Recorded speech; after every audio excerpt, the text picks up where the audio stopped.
It's time for Dodger Baseball. Live from Dodger Stadium, Prime Ticket presents the Dodgers as they take on the Atlanta Braves. Hi, everybody, and a very pleasant Sunday to you, wherever you may be. Joe Torre and Bobby Cox have been managing for 4 decades, and they certainly have their horns locked in this series and for the year. The Dodgers and Braves have played 6, and they've each won 3. This is the final meeting of the year, where Javier Vazquez will go up against the Dodger pitcher, who turns out to be Eric Stultz. Not Scott Elbert, not Jeff Weaver, not Hiroki Kuroda, but Eric Stultz, just called up from Albuquerque. For the Dodgers trying to get their act squared away before they go north. They've lost 3 out of 4, 5 of the last 8. They still have a 5.5-game lead against the Giants. But when they go to San Francisco, they'll be playing against a team, believe it or not, that has a better home record than the Dodgers. So we got a big one coming up today. Pull up a chair. We'll get to it right after this.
Braves, and what a series it has been.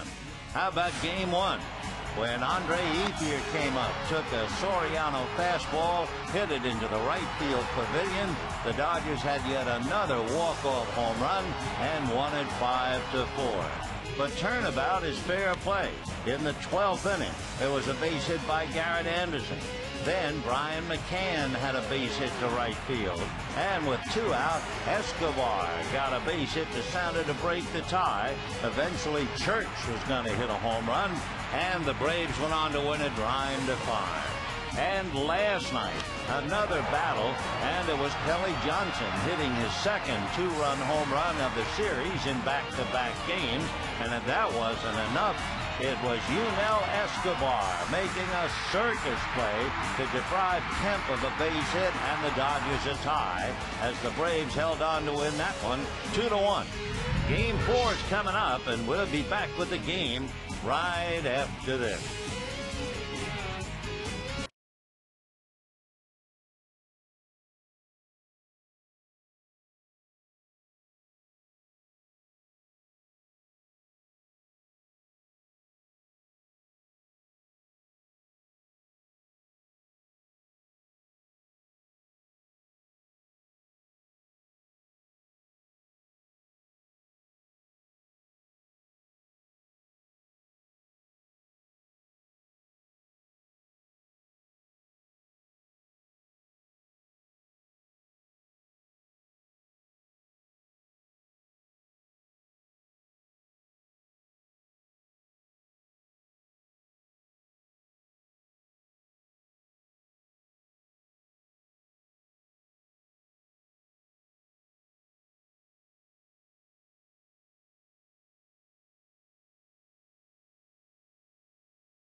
Pineapple back at Carl's Jr. By Aflac, we've got you under our wing. Hi, everybody, and a very happy and blessed Sunday to you, wherever you may be. The Dodgers are home, winding up a long homestand, and have their hands full of the Atlanta Braves. It is Game 4 of this lengthy and very exciting and emotionally draining series. And for the Dodgers, prior to heading for San Francisco, they've seen a 9.5 game lead way back in May shrink to 5.5. And, of course, the main opposition will be coming up starting Monday night in San Francisco. For Joe Torre and the Dodgers, they've hit a little bump in the road. They've lost 3 of the last 4, 5 of the last 8, 10 of the last 16, and they have always had trouble with the Atlanta Braves. And here is the lineup as ministered by Bobby Cox. Ryan Church in center, Martin Prado at third, and Garrett Anderson in left. Yunel Escobar, a hero throughout the series, at shortstop. Ryan McCann behind the plate. Matt Diaz will be in right field. Adam LaRoche at first base. Kelly Johnson, left-hand hitting second baseman, has hit 2 two-run home runs in back-to-back games, including last night in the 10th inning. And on the mound, a veteran right-hander, Javier Vasquez. For the Dodgers, a lot of talk about the pitchers. First of all was going to be Hiroki Kuroda, and in order to give him an extra day to rest a balky shoulder, they moved Kuroda to Monday. Then they said Scott Elbert would pitch. He relieved twice in a row, and they had to send him down. Then they thought Jeff Weaver, who might pitch today, although he might have also been the long man last night. And finally, after long thinking, the Dodgers decided to bring back Eric Stoltz, and they sent Tony Abreu back. So Stoltz, who was 4-2 early in the year, got lit up by the Chicago Cubs. One reason, he had a bad thumb, and that thumb put him on the DL and then eventually back to the minors. And his first pitch to Ryan Church is high, ball 1, 1-0.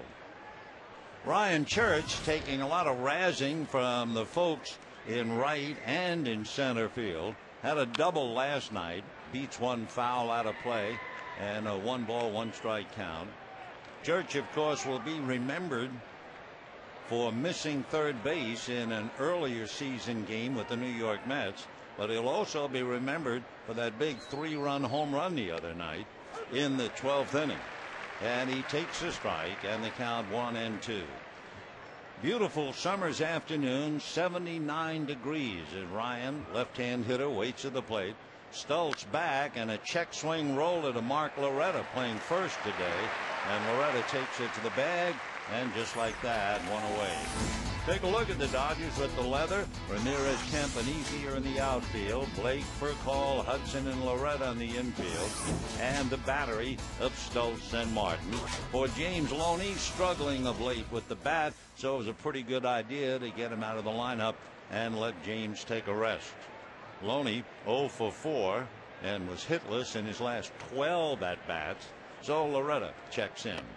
The pitch now to Martin Prado, a strike, and the count 0-1. Prado hitting .311, 7 home runs, 32 runs batted in.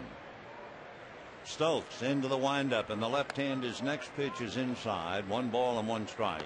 Eric Stultz will be 30 in December. He's an even 6, 215-pounder.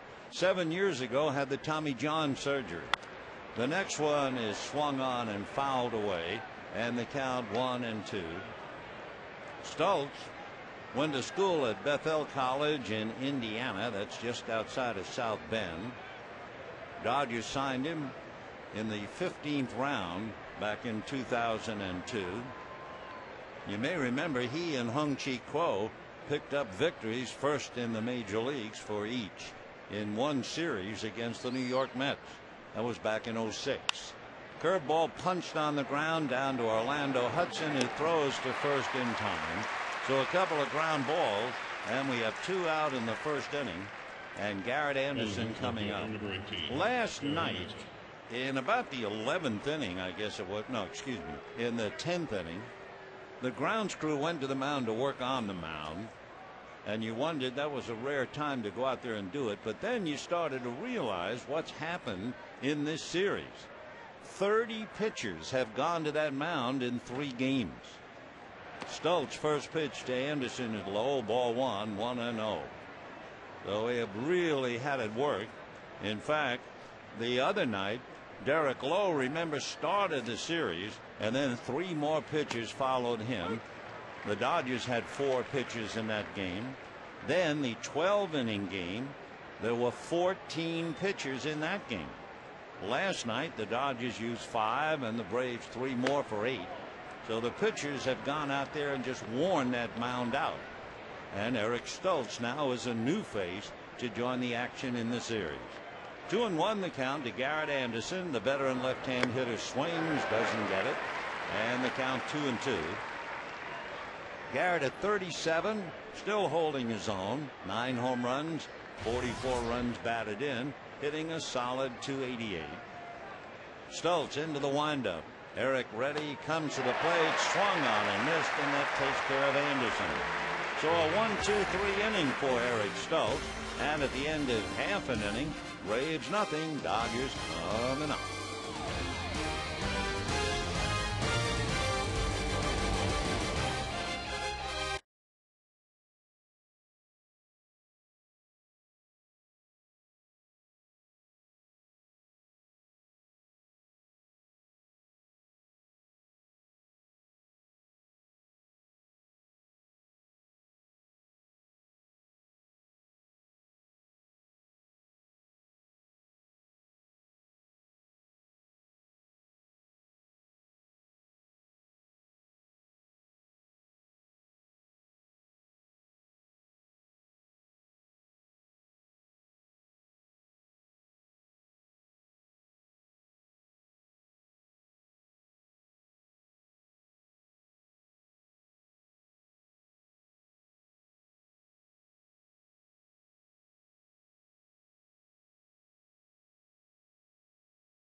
Here's the Dodger lineup for call: Ethier Ramirez. Casey Blake returns. He was out with a sore wrist. Then Matt Kemp, Russell Martin, Orlando Hudson. The one change, Mark Loretta filling in for James Loney today at first base, and Eric Stultz on the mound. On the mound for the Braves, Javier Vasquez. He's from Ponce in Puerto Rico, 6'2", 210, 33 years old, originally signed by the Expos back in 1994. He has had 150 strikeouts or more 10 straight years. He's had 10 or more victories each of the last 9 years, and he ranked second in the major leagues from 2000 through 2008 with over 1,700 strikeouts. So we'll see how Javier goes today. And first off, he'll be tested by Rafael Furcal. Vasquez ready, right-handed, deals a swipe at the ball while on the move, and coming up empty is Furcal, 0-1. So he ran up as if to bunt, and then he took a swing while on the run. 0-1 the count. Furcal, Ethier, and Ramirez.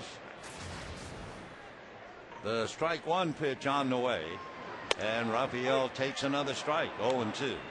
Up north, the Reds are on the board. A home run in the first inning by Brandon Phillips. So the Reds leading the Giants 1-0, bottom of the first inning. Vasquez looks down to get a sign from Brian McCann. Right-handed strike two pitch, down and away, ball one. We were talking about his strikeouts. How about this ratio? It's better than 5-1. 30 walks and 164 strikeouts. So Vasquez into his windup. The 1-2 pitch swung on and missed by Furcal. Check up another one, and strikeout number one.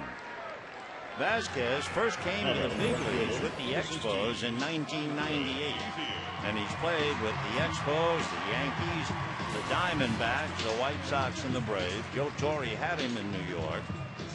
And for Vasquez, he's the only major league pitcher to post at least 30 starts, 10 wins, and 150 Ks in the last 9 years. As a kid in Ponce in Puerto Rico, he would study Greg Maddux. Not a bad man to study.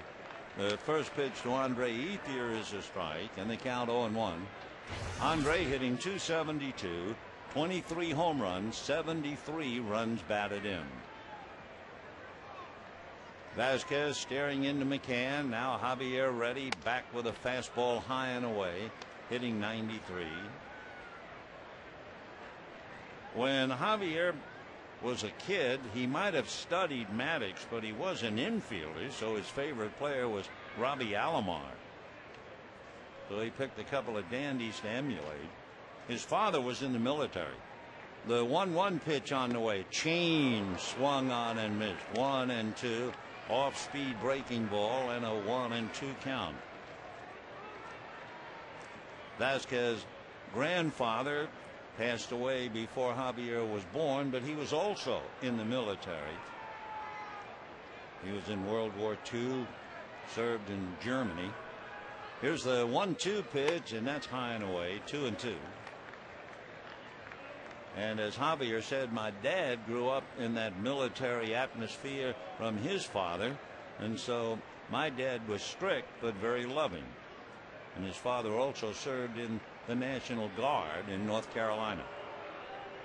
2 balls and 2 strikes, and Vasquez ready, and it is just outside, ball 3, and a great changeup. Boy, with terrific arm speed, and then he just pulled the string. Waiting on deck, Manny Ramirez. 3-2 the count to Andre. The other night he had 4 walks in a game for the first time in his young career. 3-2 pitch coming up, and it is swung on and missed.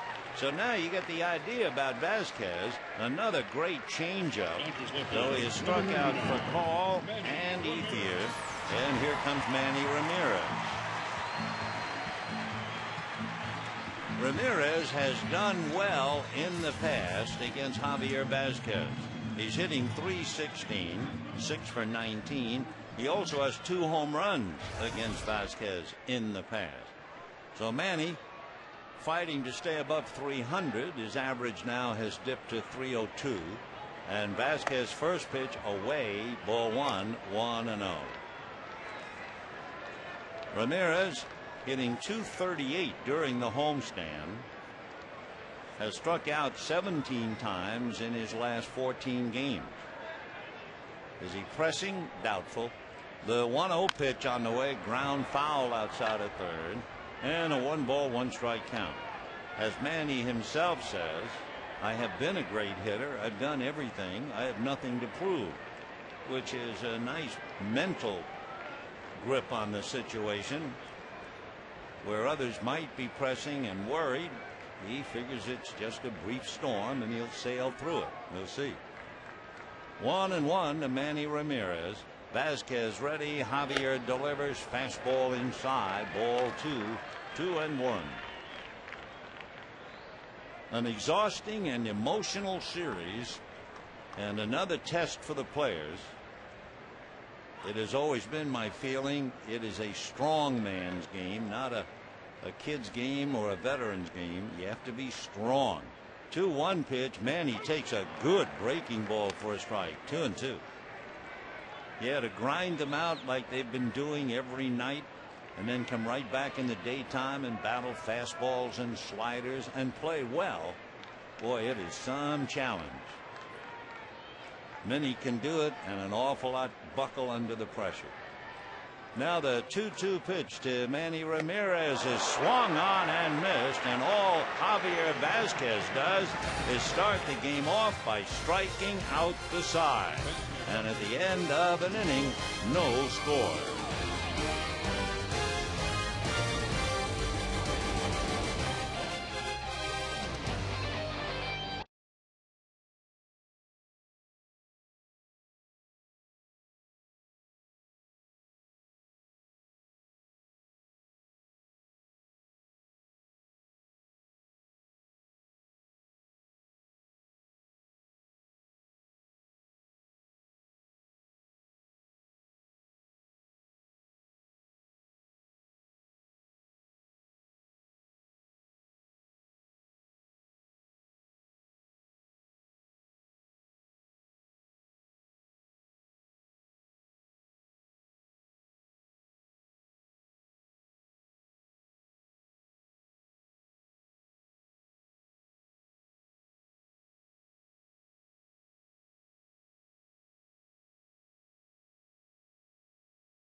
He strikes out the side, and pitching during that inning, he had 94 fastballs. He had 82 curveballs and a 71-mile-an-hour straight change. That was a magnificent inning if you like to watch an expert pitcher. And by the way, Vasquez is averaging better than 10 strikeouts per 9 innings. Meanwhile, Yunel Escobar, the young boy who escaped Havana, Cuba, and made a dazzling play to beat the Dodgers last night. Escobar fouling it back in a 1-ball, 1-strike count. Yunel, his first name, Y-U-N-E-L. Sure looked like Matt Kemp had won the game with a base hit up the middle last night. And then Escobar just made a marvelous defensive third-out play. He bunts, foul, off to the left, 1-2 the count. We've mentioned it each time in every game, but even so, it is a rather remarkable story. Yunel Escobar, along with 5 other players, and 25 other people, so over 30 people on the boat. The boat was a 25-footer. Fouls it back. They had little water and food, and the trip lasted a couple of days. So the mothers and children got the water and the food. So a harrowing experience, but it was worth it for his freedom, and here he is, waving at an off-speed pitch away, and down he goes. So Eric Stoltz strikes out his second man, and the batter will be Brian McCann. The Braves are really in a tough stretch, and it's not quite over yet. Over an 18-game period, they've only had 3 games at home. How about that? When that 18-game period started, McCann had an 11-game hitting streak as he fouls it away, but he just tapped out, ran out of gas. McCann, as a young player, up to just a couple of years ago, Bobby knew he was an excellent catcher, but he worried about his weight. The strike one pitch is rolled to Hudson, and that should be the second out. McCann had the nickname because of the extra weight. They called him Heaps, like heaps of French fries.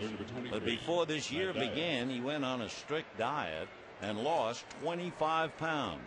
There's no Heaps about him anymore except talent. And with 2 down, Matt Diaz coming up. 2 outs, second inning, no score in the ball game. Diaz, a very frustrated ball player throughout the series. Last night, he hit 4 balls to right field.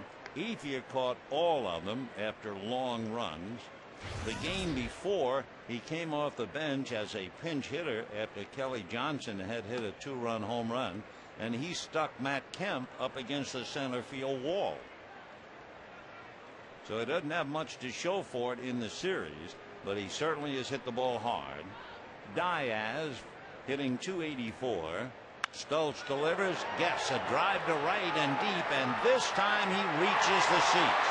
He's been going that way for every game and finally hits it out.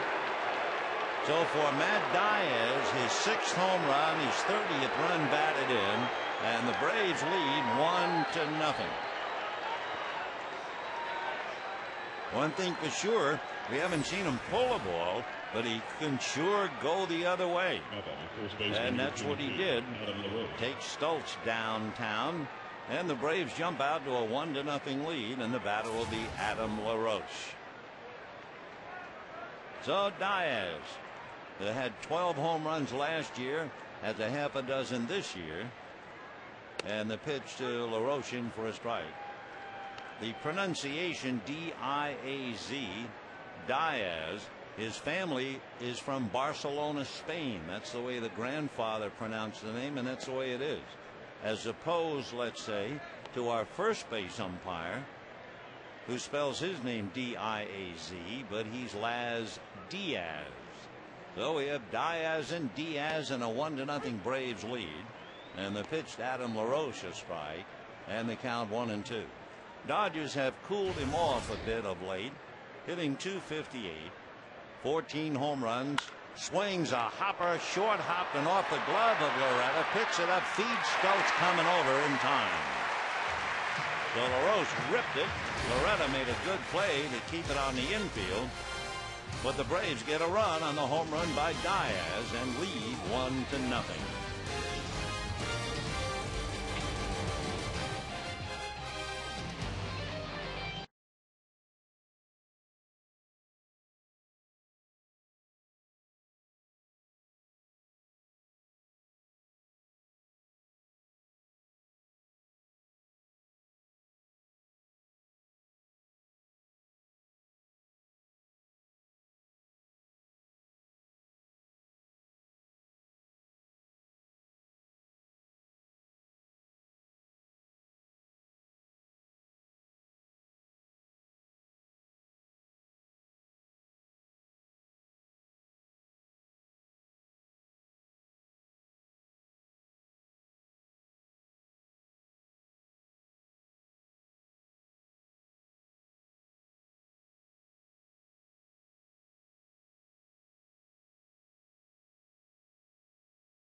fastball to Furcall. Big changeup to Andre Ethier. And then if that wasn't enough, here comes Uncle Charlie, the hard curveball to strike out Ramirez. 1-0 Atlanta. And the Dodgers now will start with Casey Blake, who fouls the pitch, and that got the plate umpire Chuck Merriweather. 0-1 to count. So Merriweather has a foul ball, take a bite out of it, and Chuck has been around for 18 years. He's from Tennessee. No balls and 1 strike to Casey. Remember, he hurt his wrist weightlifting after a Saturday game in Atlanta. The strike 1 pitch is lifted off first base, foul ground, and that will go back into the stands out of play. 0-2 to Casey Blake. Casey's wrist bothered him last night, so the Dodgers played Tony Abreu at third. Blake played the night before, and remember that huge rhubarb involving the umpires, Bobby Cox. That was followed by a 3-run home run by Casey Blake. The strike 2 pitch on the way is swung on and fouled off to the right. Almost same pitch, same neighborhood. Still 0-2.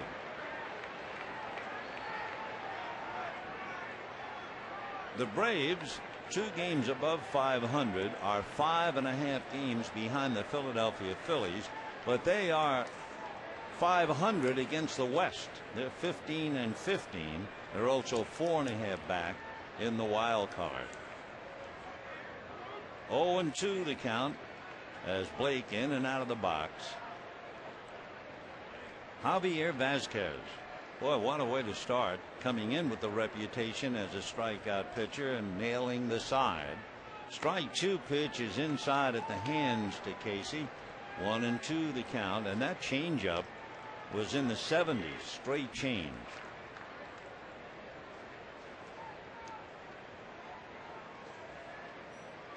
The Braves are playing without their #1 player, of course, Chipper Jones. Here's the 1-2 pitch on the way. Casey takes in the dirt. Chipper, in the first game of the series, had a walk, a single, a double, a home run, and for good measure, a stolen base. But then, in game 2, taking batting practice, he hurt his side, the oblique, the dreaded oblique injury. One of the great switch hitters the game has ever seen, Larry Chipper Jones. 2-2 pitch off the plate, ball 3. Interesting, too, Jones talks about going to New York. The fans at Chase Stadium love to call him by his name Larry because they read somewhere that he hates it. However, he named his son Shea after the ballpark. The pitch to Blake is off the plate for ball 4. So a runner at first, nobody out, and Matt Kemp coming up. The Dodgers center fielder, number 27, Matt Kemp. Matt Kemp last night had lined out and then singled twice, struck out, and came up with a chance to tie up the game in the 10th inning, and hit a hard ground ball up the middle against Rafael Soriano. And Yunel Escobar, flashing to his left, had to go down in the dirt to get it, somehow got up and was able to get enough on his throw to first to beat Kemp, who was flying down the line. That was a remarkable play in such difficult circumstances. So here's Matt, and he takes a strike, and the count 0-1. We're in the second inning, 1-0 Braves on a home run by Matt Diaz, the right fielder. No balls and 1 strike. Matt Kemp, 15 home runs, 69 runs batted in, and hitting .318. Now the strike 1 pitch is fouled away, 0-2, or as the kids would say, a cool .318. Beautiful day, 79 degrees, with a little sunblock and a lot of water. You could really sit back and enjoy this one. A beautiful blue sky, not the slightest cloud up there, and a nice crowd on hand. But big crowds in the series. Last night over 53,000, the night before over 53,000, and the night before that over 46,000. Strike 2 pitch, breaking ball, got him looking. Whoa, that slow curveball. So Kemp strikes out, And all Vasquez has done is strike out 4 of the 5 hitters he has faced. Well, Kemp walks back to the dugout, and Russell Martin coming up. Russell Martin hitting .270, 3 home runs, 33 runs batted in. He's had a very good homestand. Hit .412 on the stand, and for about a month he's hit .327. Vasquez delivers fastball line to left. Coming up is Garrett Anderson to grab it. And back to first base goes Blake. So Martin, a tough out, hits it right on the screws, but right at Garrett Anderson. Number 13, Orlando Hudson. 2 down in the second inning, and Orlando Hudson coming up. Orlando has had a good homestand that, among other things, saw him come up with his 1,000th career base hit. Batting .294. He has a little modest hitting streak of 8. Since the All-Star break, and that's really something, since the All-Star break, Orlando Hudson has batted .351. So the switch hitter checks in left-handed. Hudson has a home run in the past against Vasquez. Blake at first, 2 out, 1-0 Braves. Throw over there. Blake surprised everybody, not to mention what he did to Derek Lowe when he stole second base in the 3rd inning of the first game of the series. That came as quite a surprise. And then later, Randy Wolf stole his first base in his career. 2 down, second inning, 1-0 Braves. Vasquez delivers away, 1 ball and no strikes. And we are certainly not making fun of the condition, but Derek has adult attention deficit disorder. He might have forgotten all about the runners, and so does Adam LaRoche. They both had to fight that, and still do. 1-0 the count.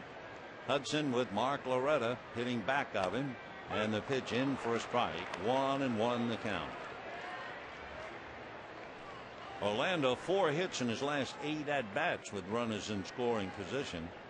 So he has just done a remarkable job, and as you know, he's all over the field. All over the field, not just on the infield. Last night, Kemp had a poor jump on a fly ball to shallow center. Orlando went way out there and got it. That was a ball hit by Martin Prado in the 4th inning last night. Boy, you talk about covering for a teammate. Hudson certainly did that. The 1-1 pitch coming up. Vasquez deals high and away with a fastball. Hits 92 on the gun, and 2-1 the count to Orlando Hudson. Javier Vasquez, 33-year-old right-hander, leading 1-0. The 2-1 pitch coming up, and Hudson takes very high. Ball 3-1.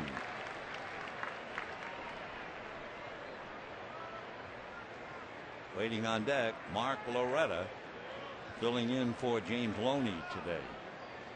So 3-1 with 2 out. We'll see what Blake does over there at first, held on by Adam LaRoche. Vasquez a look. Blake does not go, and the pitch is fouled away, and Hudson goes down on his back, obviously hit by his own batted ball, and very slowly getting up. 3-2 the count. It was a slider, and it looks like he got him right off the right shin. Wow. So Orlando's not quite ready to get back in there. And Chuck Merriweather does what all thinking umpires do to give the hitter a little extra chance, or even the catcher. He'll clean off home plate, always with his fanny facing center field. People didn't pay all that money behind home plate, etc., etc. Okay, 3-2 to Orlando. Vasquez ready. They're not holding Blake. He goes, and the pitch is swung on and fouled away. 3-2.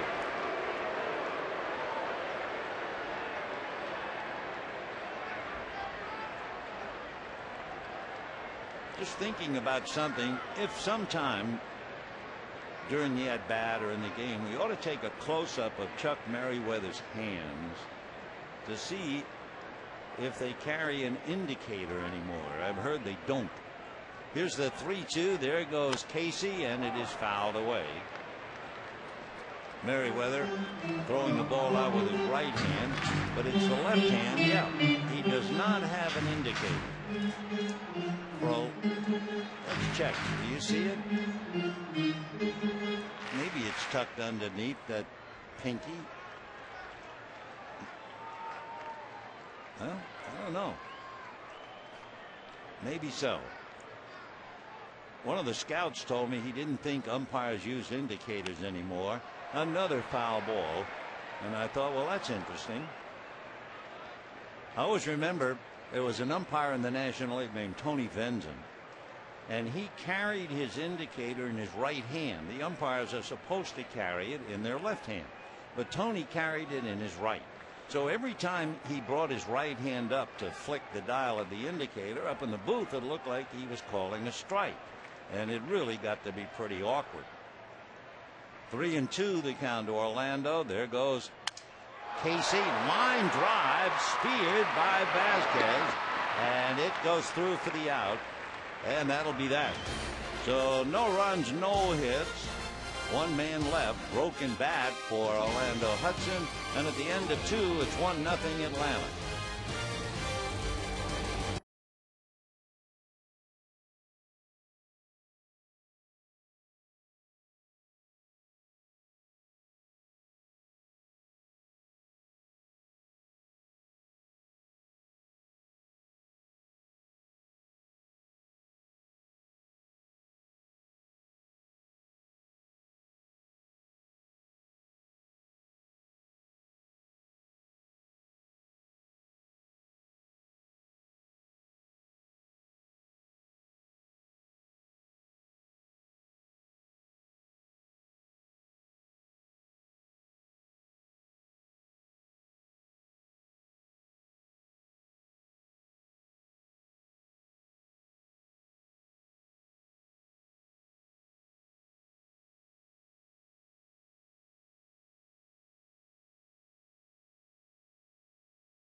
Point about Chuck Merriweather or any other plate umpire carrying an indicator, the answer with Merriweather is yes, so the scouts thought is incorrect.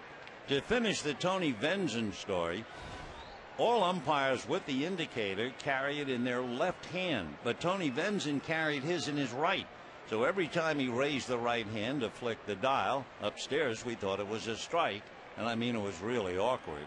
So I felt so badly after the game, I went down to see Venzin. Here's the first pitch to Kelly Johnson, a strike. And I said, Tony, I'm sorry, I don't mean to be calling such a bad game behind your work, but you're carrying the indicator in your right hand. I wish you would carry it in the left. Strike one pitch is a banger up the middle for a base hit for Kelly Johnson. Well, anyway, Venzin said, you know, I'd love to accommodate you, and he held up his left hand. He didn't have a thumb.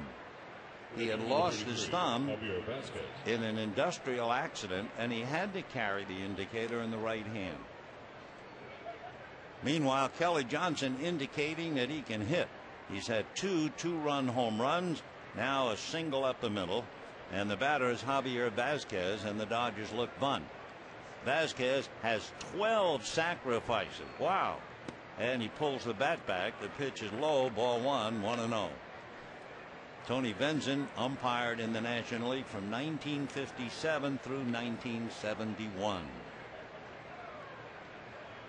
1 ball and no strikes the count to Javier Vazquez. Brian Church on deck. The 1-0 pitch is instead a throw to first, and Johnson back on the bag. Kelly Johnson has stolen 5 bases, 5 out of 7, so he runs pretty well as hit home runs. So we'll see if Vazquez gets the bunt down. Shows bunt, pokes it foul off to the right of the plate, and a 1 ball, 1 strike count. Braves lead 1-0. Matt Diaz, who's been going to right and right center all series long, finally went to right and hit it in the seats. So it is 1-0 in favor of Atlanta. Remember, the Dodgers have not won a season series from Atlanta since 2002. 1-1 pitch. Vazquez again showing bunt. Stultz straddles the rubber instead. Over the years since 2002, there have been 2 ties. The Dodgers have lost 4 series, and they won 4 games to 2 back in 2002. 1-1 pitch on the way. The bunt is down. Boy, he's good at that. Out to get it is Martin to throw to Hudson covering. Sacrifice works. 13 sacrifices. Javier Vazquez could open up a school. And with a runner at second and 1 out, Ryan Church coming up. Say, kids, you know, you can train for the big leagues on the field at Dodger Stadium during Junior Dodger Training Days, August 20th or 21st. Children 7 to 12 can learn skills from coaches and players and receive a free Dodger jersey. To book your spot, visit Dodgers.com/Junior Dodgers or call 323-224-2646. Ryan Church grounded out in the first inning, and Stultz' pitch is on the outside corner for a strike. Ryan Church lights Dodger Stadium in his career here, hitting .387 with 3 home runs and 9 runs batted in. 0-1 the count to the left-hand hitter. Stultz ready, back he comes, and it's a drive into left center. Kemp goes back, picks it off, and holding at second is Kelly Johnson. So Church, long fly ball to left center, and the batter will be Martin Prado. Prado 0 for 4 last night. Was 2 for 6 the game before, so 2 for 10. Then it was 2 for 15. And he's 0 for 1 today. So he's had 2 hits in 16 at bats in the series. Trying to pick up Johnson from second with 2 out. And the first pitch is high, ball 1, 1-0. Prado from Maracay in Venezuela.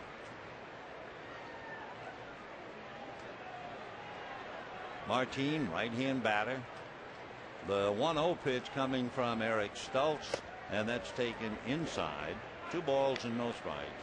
Prado can play second base, shortstop, and third. Only 25. He'll be 26 the end of October.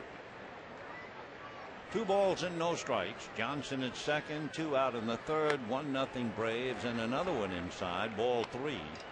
On deck, Garrett Anderson.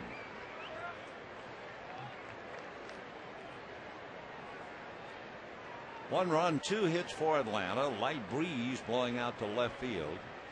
A little more than a zephyr. 3-0 to Prado. They might green light him here. He has 7 home runs. He looks all the way. Strike on the outside corner. So it wasn't really a pitch he could drive. 3-1. The Braves are 22-16 against left-hand starters. That's with Chipper Jones in the lineup. The next pitch on the outside corner. 3-2. Chipper Jones hitting .304 right-handed, so he has a heavy influence against the left-hand pitchers. Of course, he's no slouch left-handed. Chipper hitting .288. 3-2 the count. Stokes, another look back at Johnson, the left-handed to the plate, a shot up the middle for a base hit into center field. Here comes Kelly Johnson to score, and the Braves lead 2-0 as they try to win yet another season series from the Dodgers. They've split 6 going into this one. So Prado, hard single up the middle, and a run batted in as Johnson brings it home.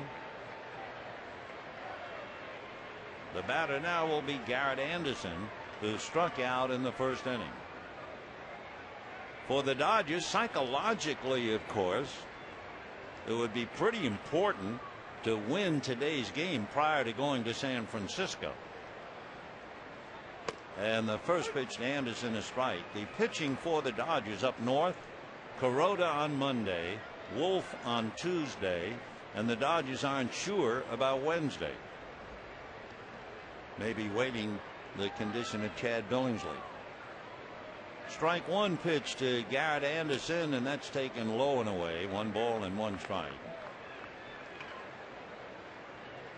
Dodgers will not see Matt Cain. He started today against Cincinnati.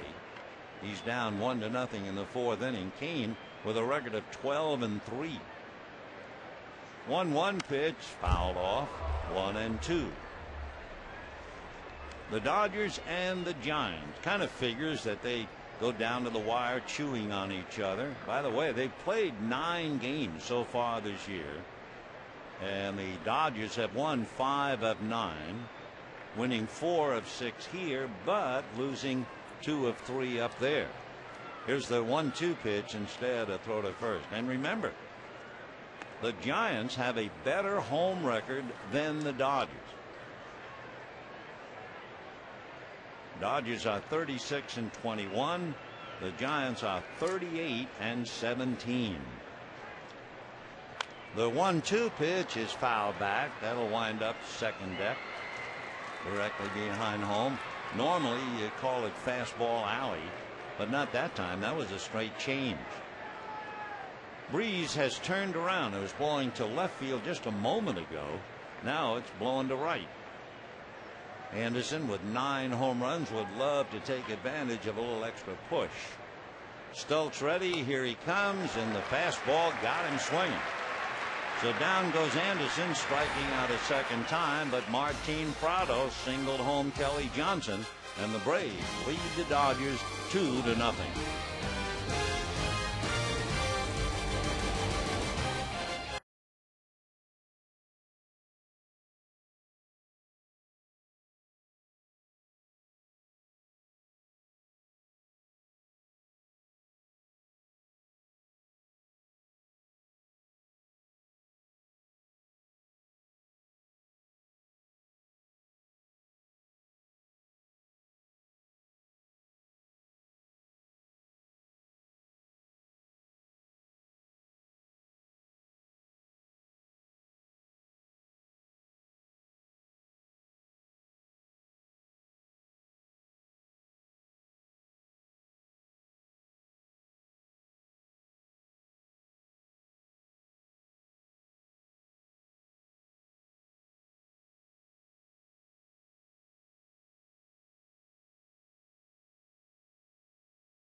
And the Braves take a 2-0 lead as we go now to the bottom of the 3rd. Mark Loretta, Eric Stoltz, and then Rafael Furcal. Reds lead the Giants 1-0 in the fourth on Brandon Phillips' first inning home run.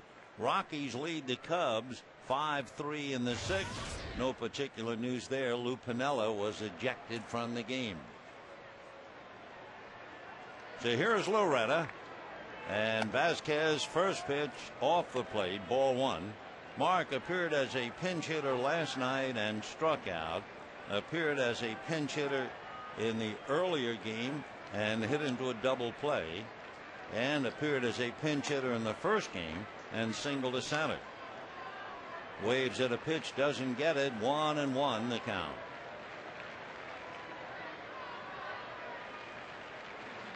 Two to nothing Atlanta, bottom of the third. Each team has won 3 of the previous 6. And the next pitch to Loretta is swung on, and a fly ball into very shallow center. Ryan Church is there to make the catch. So Loretta makes the out, 1 down, and Eric Stoltz coming up. Javier Vasquez has struck out 4, walked 1. Eric Stoltz, if memory be correct, is not a bad hitting pitcher. Stoltz bouts as he pitches, left-handed. Vasquez looks in, gets a sign, here he comes, and it's probably lined right at Kelly Johnson. Yeah, he's still got that good stroke. So Stoltz lines out. 2 down in the third, and Rafael Furcal coming up. He'll take a little bit of time to let Stoltz get back to the dugout. Interesting, every now and then you'll see a leadoff hitter take his time to let the pitcher get back in the dugout and then swing at the first pitch. Furcal, of course, has been doing it a long time. Rafael struck out in the first inning.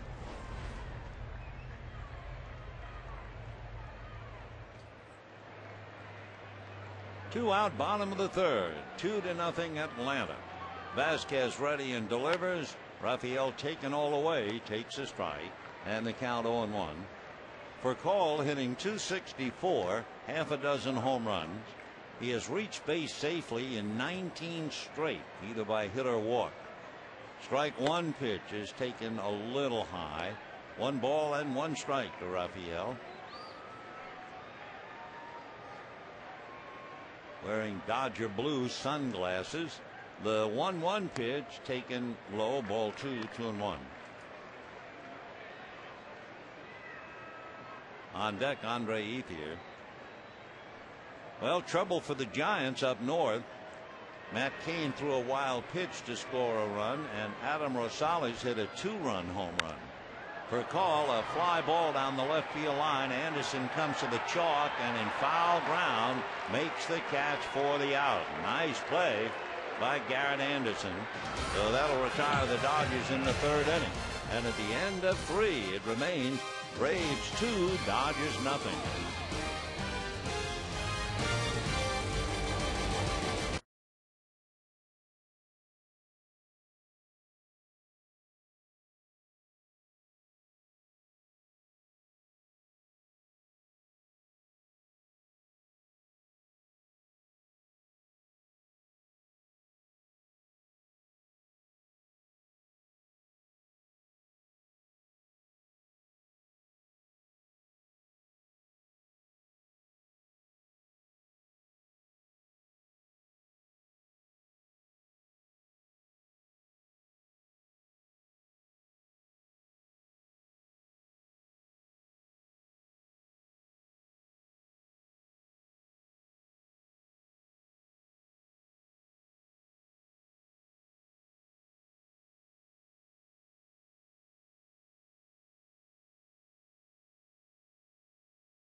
$1.99. And by Hankook Tires. Tame the road with Hankook Tires. Braves lead the Dodgers 2-0. The Reds lead the Giants 4-0. And the Rockies lead the Cubs 5-3. That's the situation as we go to the fourth inning. Yunel Escobar struck out in the second, hitting .305. Ball one.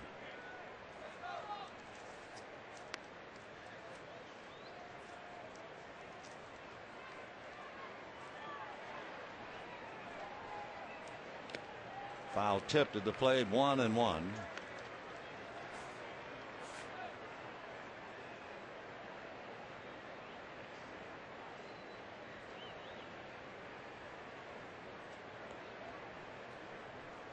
One and one to you now. 2 balls and 1 strike.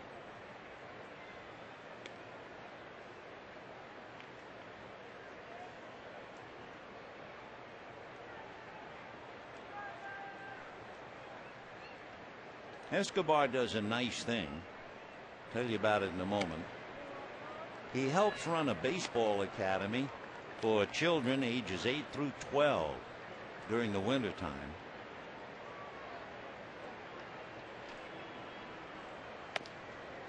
And he draws a walk to lead off the fourth inning. Stoltz walking his first man. Time now for a little trivia.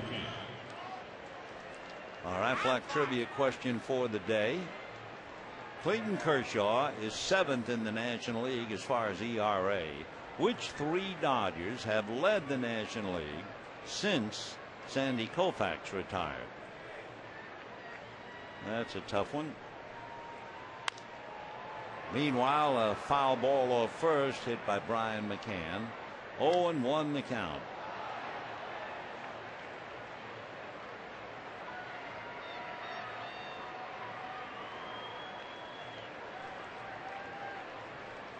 Escobar at first, nobody out. Escobar has stolen 3 and been caught 3 times. Look out, that got him. So McCann is hit by a pitch, and Stoltz now in trouble. First and second, nobody out, with Diaz, LaRoche, and Johnson.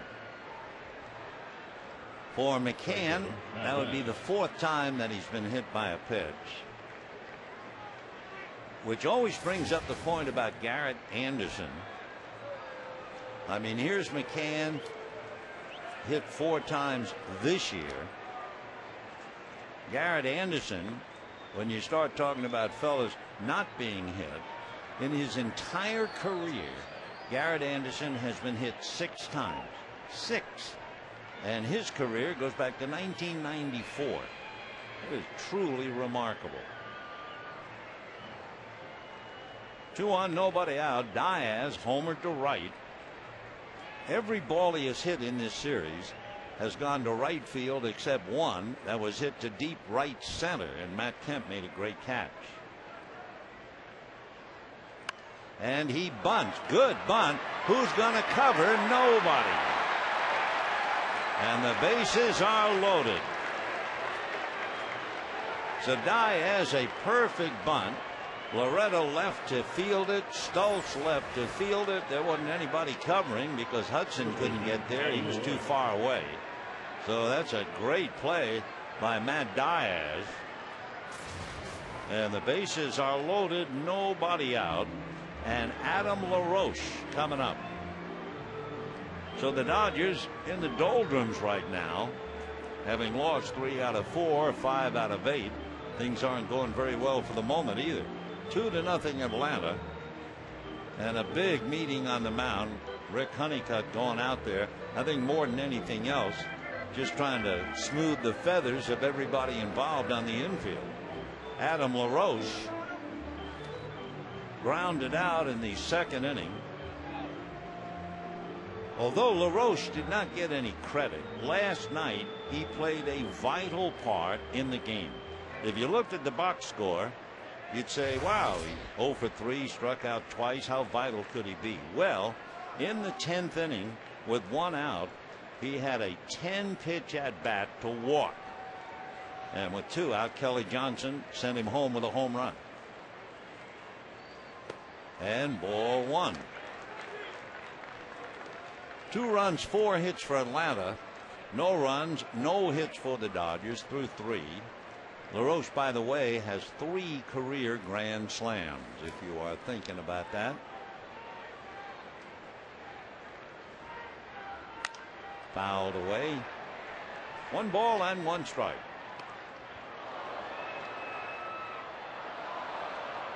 Adam LaRoche, you remember his brother Andy was signed by the Dodgers. They gave Andy a big bonus. I think it was around $1 million. Andy playing for Pittsburgh. Adam has played this year for Pittsburgh, Boston, and Atlanta. And he rolls it right down to Furcal. He's on the bag for 1, doubles him up, and on the play, Escobar scores, and the Braves lead 3-0. As Adam LaRoche does not get a run batted in, but a run comes over anyway. And Kelly Johnson coming up with McCann at third and 2 out. Kelly Johnson singled to center, came around to score, hitting just .229, but he has 2 home runs in the series, back-to-back games. Games 2 and 3, each with a man aboard. Hits 1 foul. 0-1. Down in the Dodger bullpen, they weren't quite sure what to do with him. Last night he was going to be the long man or the starter. Then they opted to bring in Stultz, and now Jeff Weaver is up. High fly ball into left center field. Matt Kemp coming along with Manny Ramirez, who makes the catch for the out. So all things considered, the Braves had the bases loaded with nobody out, and they get 1. And at the end of 3.5 lead, 3-0.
ERA since Sandy Koufax retired.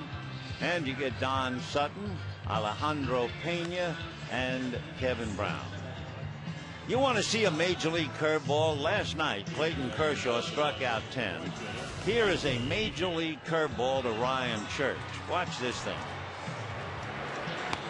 Now we will slow it down. Look where the ball starts. It almost looks like it's going to hit Church on the right shoulder.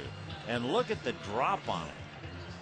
From Ryan's shoulder down through the zone, the backhanded catch by Brad Osmond. That, friends, is a big league curveball. Used to call it Uncle Charlie or Public Enemy #1 as Clayton talks to Randy Wolf. Bottom of the fourth inning, 3-0 Atlanta. And Andre Ethier, Manny Ramirez, and Casey Blake against Javier Vasquez.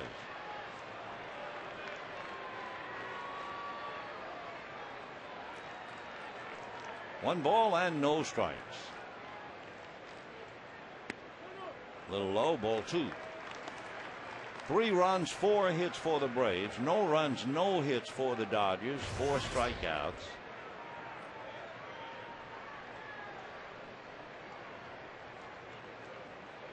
Andre red hot of late. That's a strike. 2-1. Dodgers in San Francisco tomorrow night, Monday night, Tuesday night, and then Wednesday afternoon at 12:45. Tomorrow night on Prime Ticket. Fouled away. Tuesday night on KCAL, and Wednesday afternoon back on Prime. Then the Dodgers go over to Arizona to play 3. And what a homestand after this road trip. The St. Louis Cardinals for 3 and the Chicago Cubs for 4. The Cardinals today lead the Cubs by 1. So there'll be a lot at stake throughout that series and homestand. 2-2 to Andre.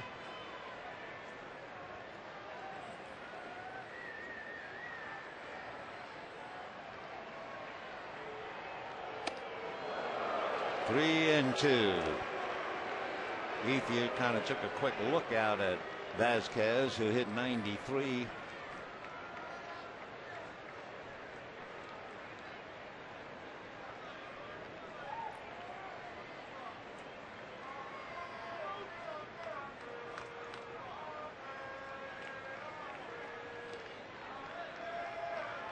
Braves 3, Dodgers nothing. Bottom of the fourth.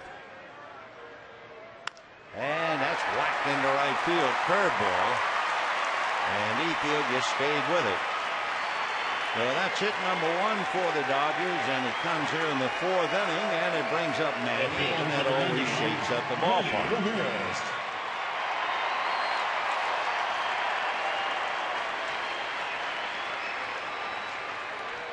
Ramirez struck out in the 1st inning. He has struck out 18 times in his last 14 games plus today, and over 16 games it has really been a struggle, hitting less than 200. So right now he is flat at 300.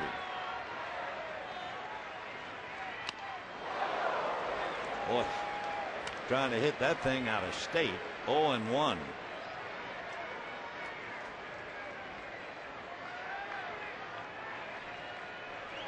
30 or more home runs, 12 seasons, one of only 6 players to have that mark. Ethier at first, nobody out. 3-0 Braves, 4th inning. Check swing, flare, just fair. Ethier will go to 3rd, and Manny will go to 2nd on a check swing double. I'd rather be lucky than good.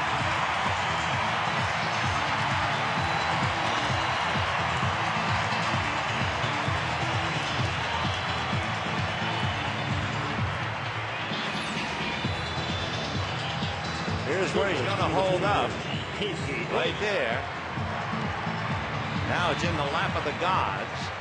It just flares just beyond the infield and lands right on the chalk. Laz Diaz there to indicate fair ball. Manny was quite excited with a lucky double. No doubt thinking good times now are just around the corner. Fouled away by Casey, who walked in the 2nd inning.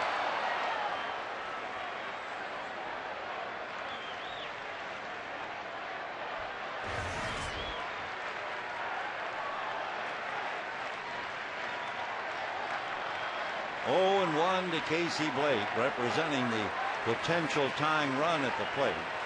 2nd and 3rd, nobody out.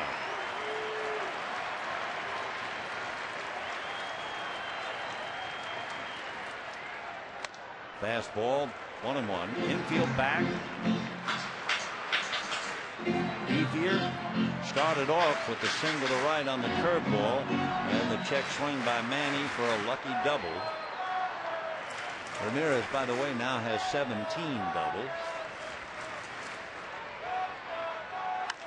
And that's a fly ball to right field. That's plenty deep. Ethier will tag. The catch by Diaz. Manny will tag and go over to third.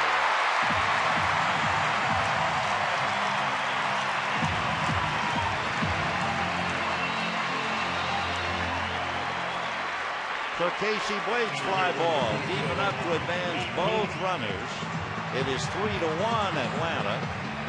Manny is at third as Casey Blake goes back in the dugout with his 65th run batted in. By the way, Casey is very, very adept at that scoring fly ball. Sounds easy, but it's not. But he's had 9 sacrifice flies. That's a bunch. And here's Matt Kemp, who struck out in the second inning. And that's going to go foul. 0-1. For Vasquez, he started off like a house of fire. Struck out the side in the first inning for Paul, Ethier, and Ramirez. And after he walked Blake, he struck out Kemp in the second inning. But he does not have a strikeout since. Matt hitting .317.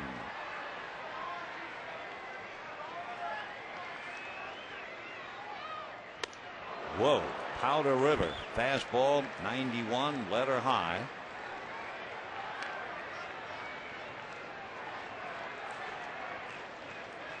Javier Vasquez from Ponce in Puerto Rico.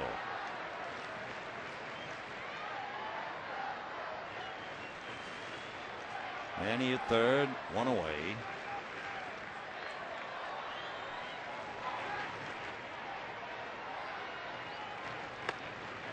One and two.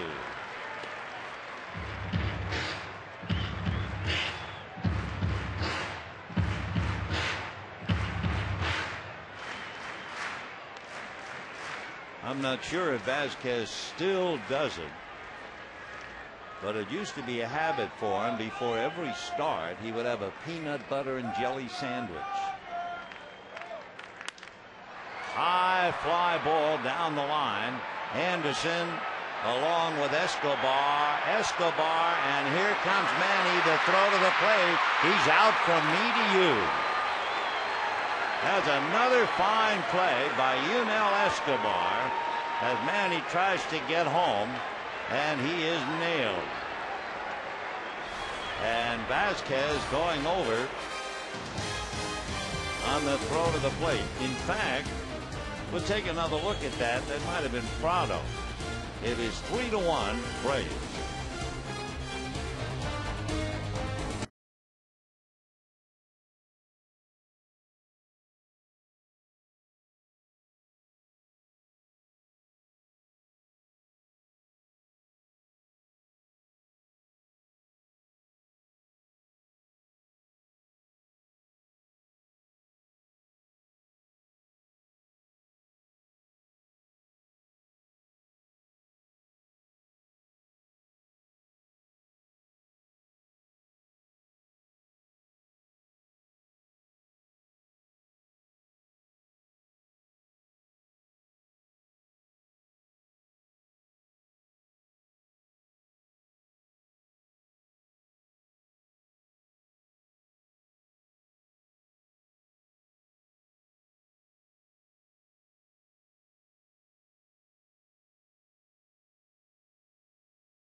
Tough as he goes into shallow left. Garrett Anderson is coming in, and then Escobar turns and fires a strike to McCann, and Manny is an easy out.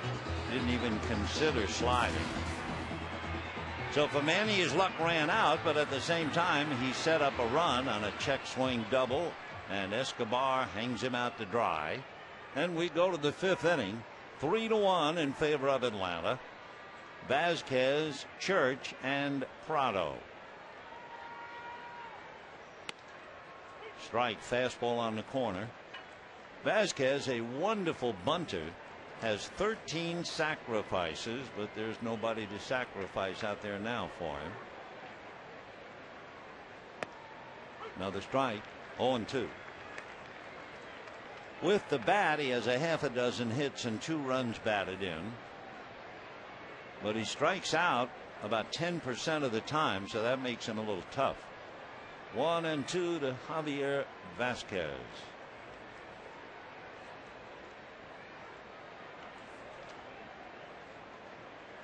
Do you remember when the Yankees had David Cone, the right-hander, had one time pitched for the Mets, and David Cone pitched a perfect game?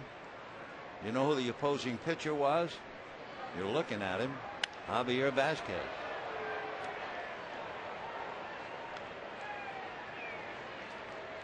That was way back, 1999, about 10 years ago. Fouled away.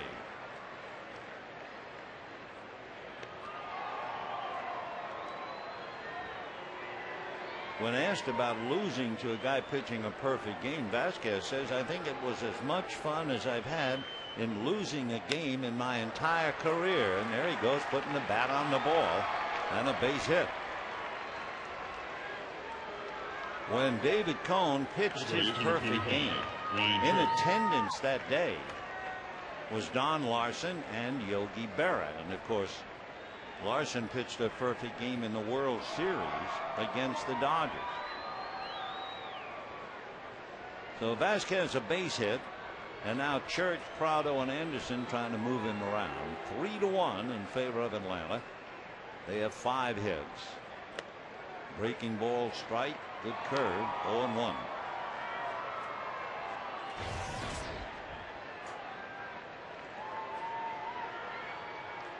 No balls, 1 strike to Ryan. Grounded out, flied out. 0-2.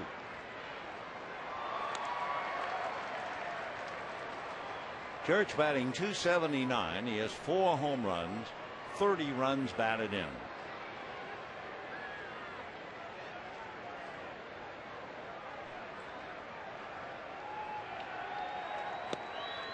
One and two.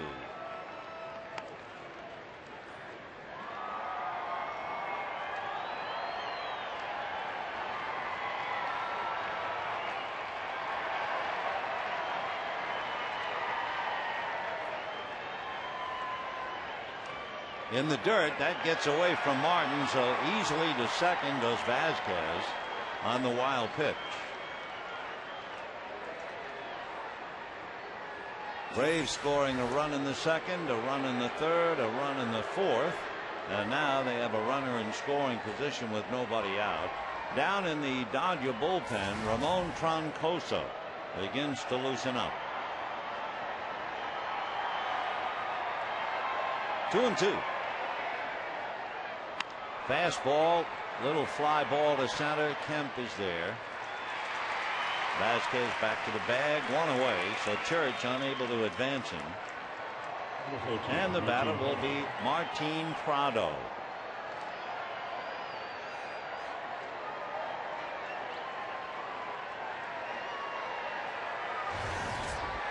Prado grounded out and singled in a run in the 3rd inning.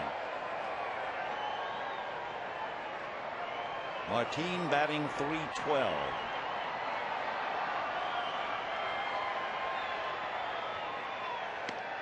Right. Dodgers have Martin, Hudson, and Loretta, with Stultz due up 4th in the bottom of the 5th inning.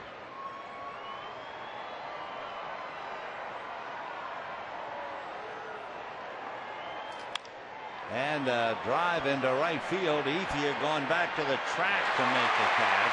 Vasquez tags, and Javier alertly moves over to third. Of course, the fly ball, as far as the Braves are concerned, for the moment anyway, came too late. If Church was able to advance Vasquez, he would have scored easily on that.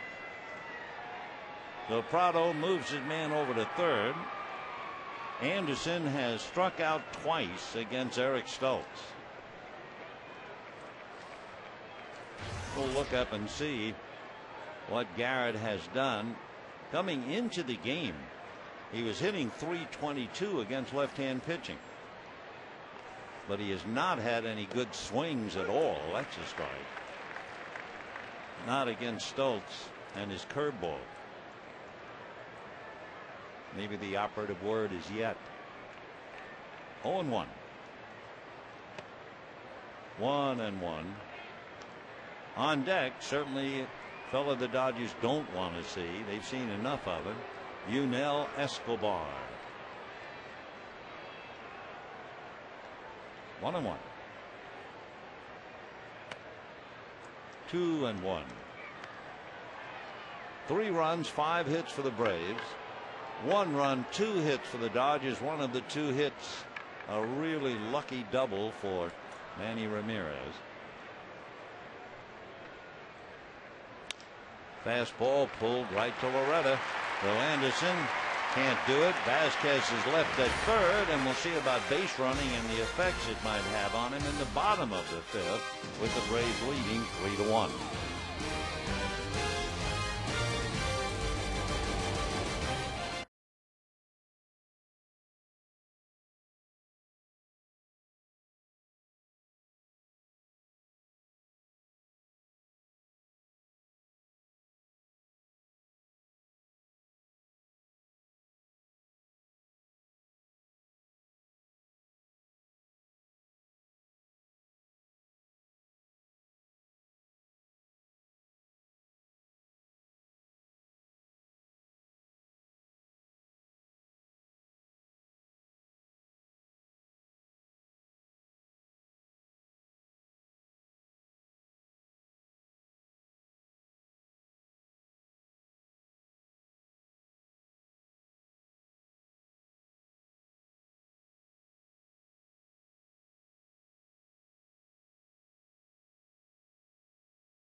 Wonderful play against Matt Kemp.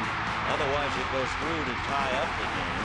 And then today it was Yunel Escobar going after that high pop fly into shallow left field. Manny Ramirez tagging up, and then Escobar turned and threw a one-hopper to McCann, and then he was out easily. So they know the name, Yunel Escobar.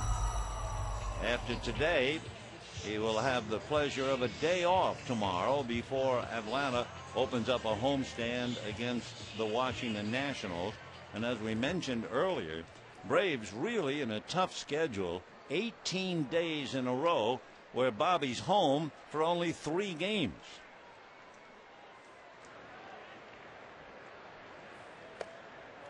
Ball 1 to Russell Martin, then Orlando Hudson and Mark Loretta. Remember, Vasquez singled, went to second on a wild pitch, took third on a fly ball. We'll see if that takes anything out of him.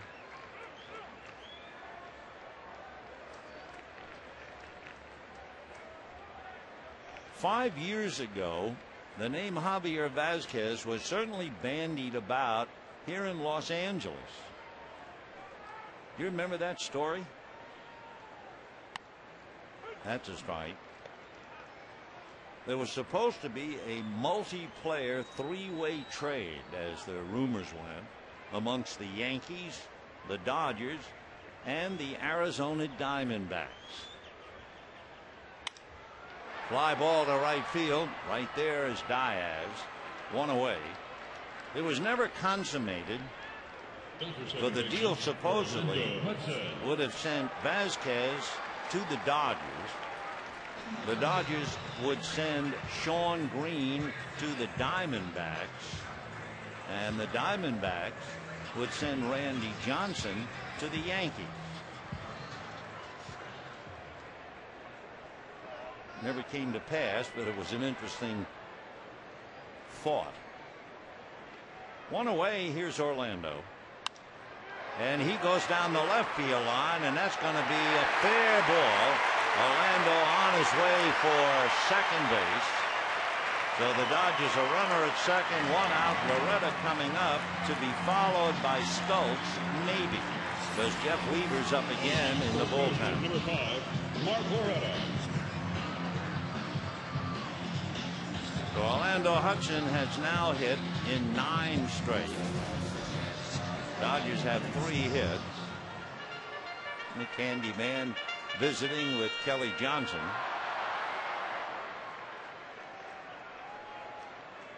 Loretta flied to center in the 3rd inning. It's 3-1 Braves. Bottom of the 5th inning.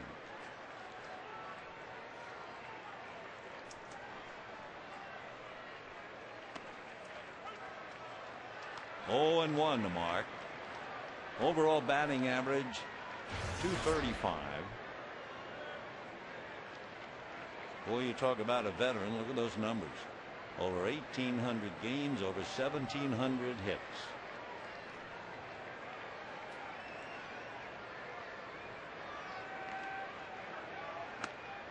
Oh, and 2.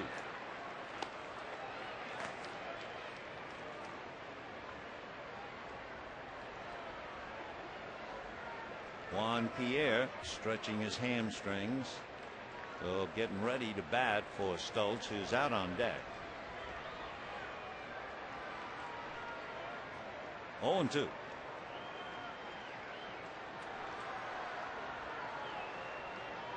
Time.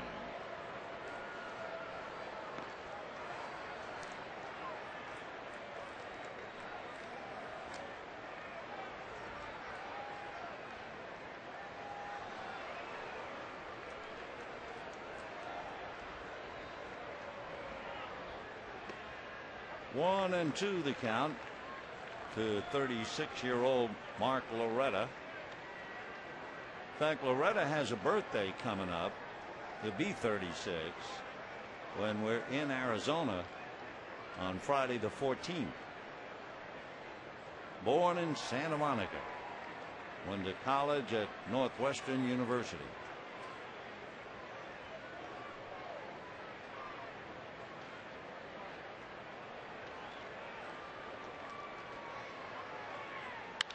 And he drives it to left, but Anderson comes up to grab it. So Orlando has to hold on at second base. So now let's see. Pierre will come up to hit for Stultz.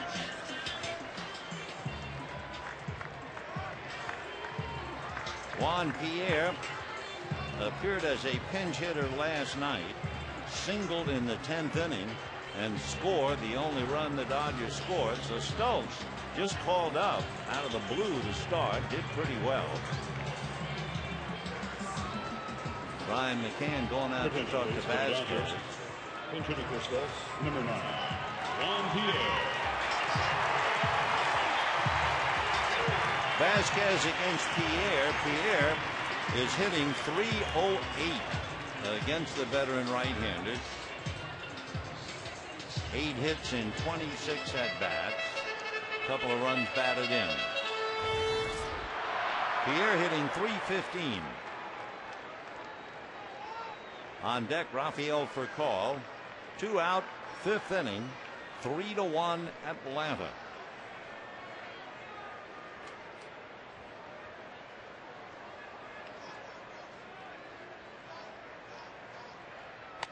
Ball one. Looked like he tried to throw a breaking ball, but not much of a break to it.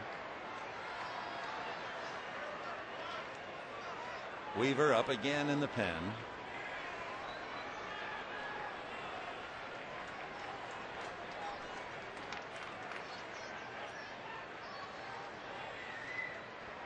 Fastball grounded wide of first. LaRoche hangs it to his pitcher coming over, and that's the inning. So the double by Hudson, but they leave him, and at the end of 5, it remains Braves 3, Dodgers 1.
Base, not just a stolen base. It made him 32 consecutive stolen bases without being caught. That broke a record that had been in the books for 50 years, established by Max Carey. And by the way, that year, Davy Lopes set a record for the Dodgers with 77 stolen bases. Let's go back to this one.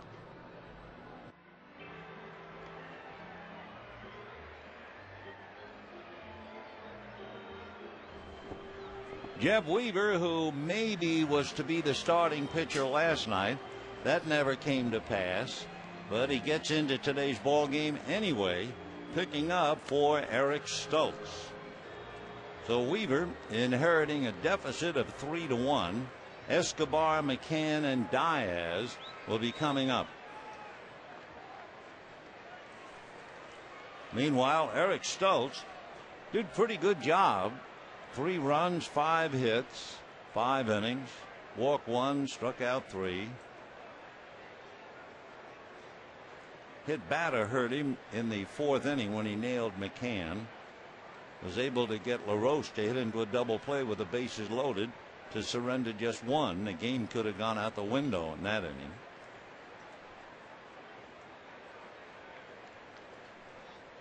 So here's Escobar. And a fly ball to right center and deep. Kemp on the dead run to the track to make the catch.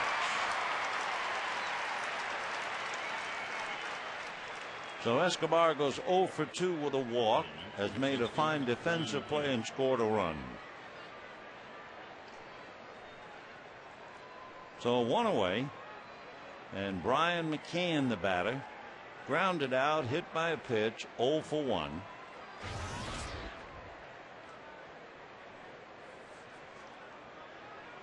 Last night, David Ross, the former Dodger, was behind the plate. McCann telling Bobby Cox, "I'm worn out." And Bobby sat him down, but he's right back in the action again. 0-1. That goes foul, out of play. 0-2. Jeff Weaver, 5-4 with the league. In his 20th game, he has started 5, relieving 15 times. 0-2. And that's another foul ball. Jeff wearing number 36. And that was worn for years by one of the great Dodgers, Don Newcomb. Rookie of the Year, Most Valuable Player. Nuke was something. 0-2. 4-1. Well, way back to the 1988 World Series, Jeff Weaver was 12 years old, and he was here watching the game. It was game 2 of the series, not the Gibson game. Still 1-2 the count to Brian McCann. Interesting that Weaver was not only not drafted out of Simi Valley, he wasn't drafted out of Fresno State. No offers.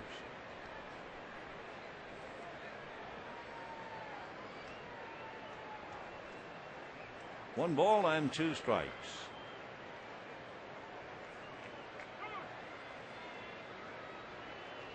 Jeff's brother pitching very well for the Angels.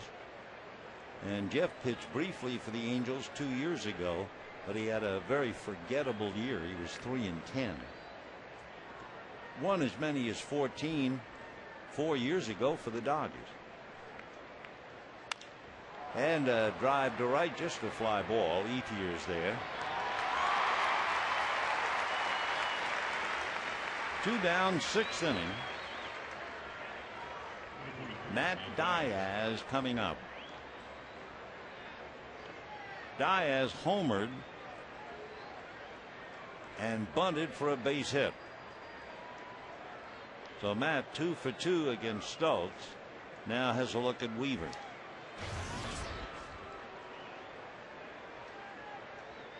Diaz has never faced him before, and vice versa.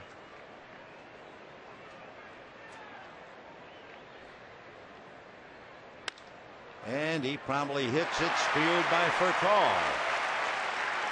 So a 1-2-3 inning, 2 fly balls and a soft line drive, and at the end at 5½, 3-1 Atlanta.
And Matt finally does not only go to right field, but he hits it into the pavilion. Diaz the night before hit 4 balls to Andre Ethier, and he finally hits one where Ethier can't catch it. Then he had a bunt single And he finally hit a ball to the left side when he just lined out to Rafael Furcal. Right fielder Matt Diaz. Talking about Furcal, he's going to lead it off. Then Andre Ethier and Manny Ramirez. Furcal struck out, flied to left, 0 for 2. And a strike. 0-1.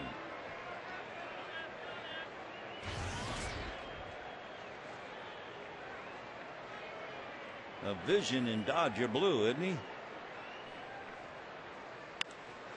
Times one, drives it to right. On the dead run to the track, and picking it off is Diaz. So Furcal, with his Dodger blue sunglasses, Dodger blue wristbands, a long out to right to make his fans a little blue. And the batter, Andre Ethier. One away. You know, if you're traveling and you can't watch the Dodgers on Prime Ticket, you can always catch the game on your computer with MLB.TV, the ultimate baseball experience, featuring 100 out-of-market games per week, live on your computer. For more details, visit Dodgers.com. Here's Ethier, struck out, single to right, scored the Dodger run. Ball one.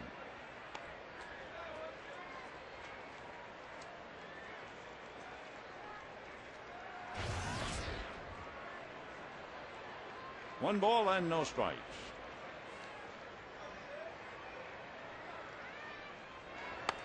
That's a strike. 1-1.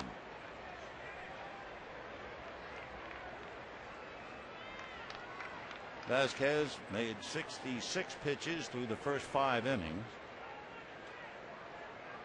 He has 1 out here in the 6th, leading 3-1.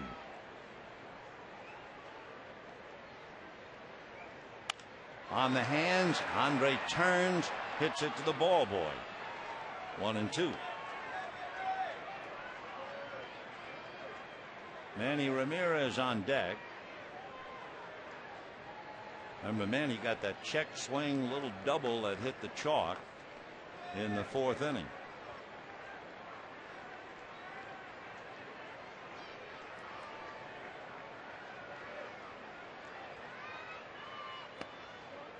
Two and two. Pretty good changeup. Remember, Ethier struck out on a changeup in the 1st inning. That one was down, and Andre held back. 2-2.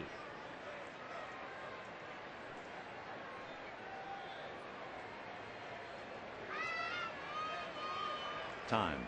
Vasquez had his 4th strikeout for the first out in the 2nd inning, and he has not had one since. And we're now in the 6th. Foul back. He's still throwing hard, 93. Plus a good curveball and a great changeup. Javier Vasquez.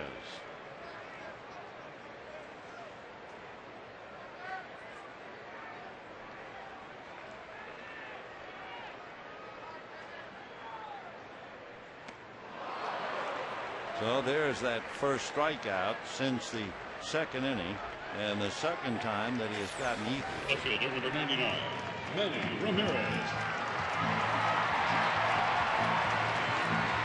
Manny Ramirez struck out, then checked his swing and hit a flare double just inside the chalk in right field. 2 out, 6th inning, 3-1 Atlanta.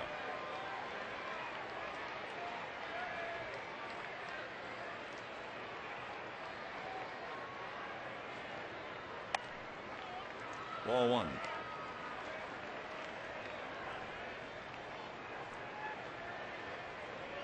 Manny hitting .303. 12 home runs, 41 runs batted in.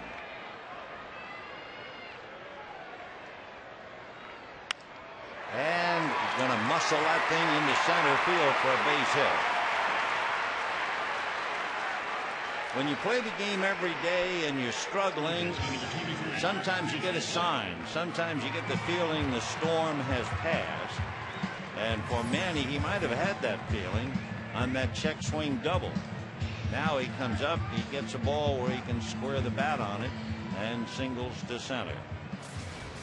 So Ramirez 2 for 3, and that'll bring up Casey Blake. Dodgers have just 1 run on 4 hits. Manny has 2 of them. Blake walked and had a scoring fly ball to right field.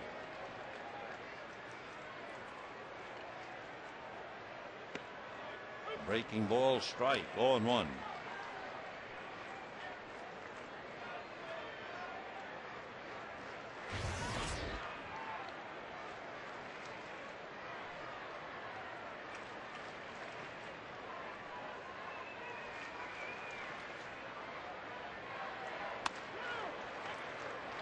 One ball and 1 strike.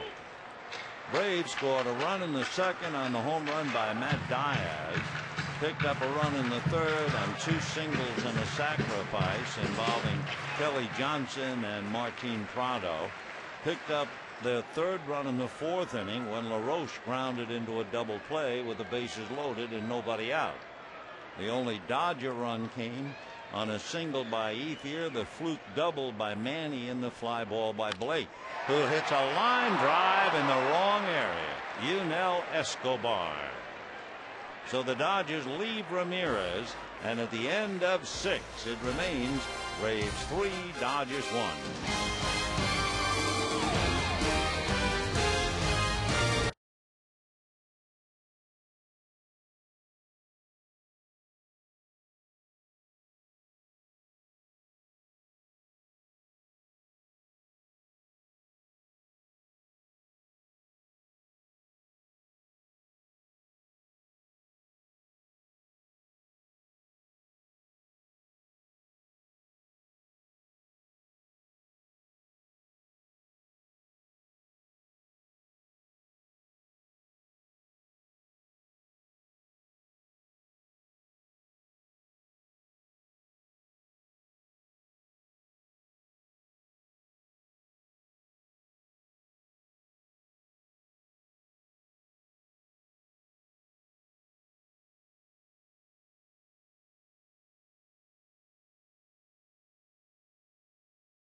AT&T, the nation's fastest 3G network. AT&T, your world delivered. Braves lead the Dodgers 3-1, 7th inning. Adam LaRoche, Kelly Johnson, and Javier Vazquez against Jeff Weaver. Vazquez has sacrificed and singled and has been brilliant. If it hadn't been for that little check swing double by Ramirez, he'd have had the Dodgers shut out. Fly ball to center. Kemp has a play.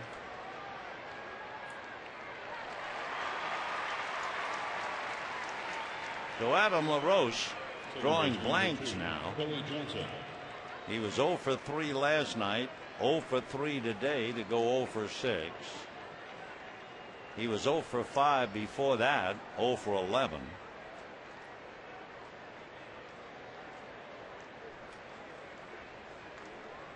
So 1 away. Here's Kelly Johnson, single, scored a run in the 3rd inning. Last time up, flied to left.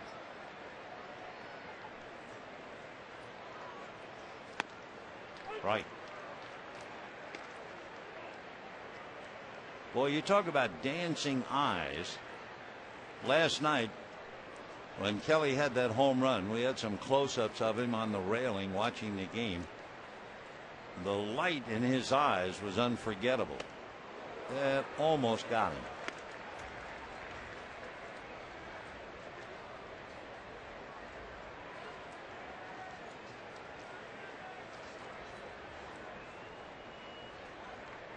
One ball, one strike. Fouled, 1-2. Kelly had Tommy John surgery. Yep, it'll sometimes occur to an outfielder, and in his case to an infielder. He's from Austin, Texas.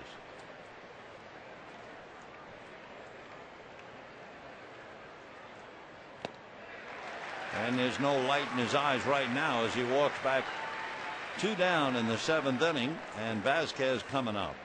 You know, you can celebrate Manny's magical night. That's the Manny bobblehead pack. Receive an original bobblehead and secure your seat for September 16th as the first 50,000 fans receive Manny's curtain call bobblehead. The packs include 3 Sunday games starting at $64. So you can buy now at Dodgers.com/specials or call 866-DODGERS. 2 out, 7th inning. Ground ball to Orlando Hudson. So that ought to do it to Vasquez and for the Braves. Weaver comes in, retires 6 in a row in relief. And the crowd now will be asked to join in the singing of God Bless America and Take Me Out to the Ball Game.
He has walked one man. That was Casey Blake in the second inning. And Lopez now working on Kemp, who has struck out and takes a strike.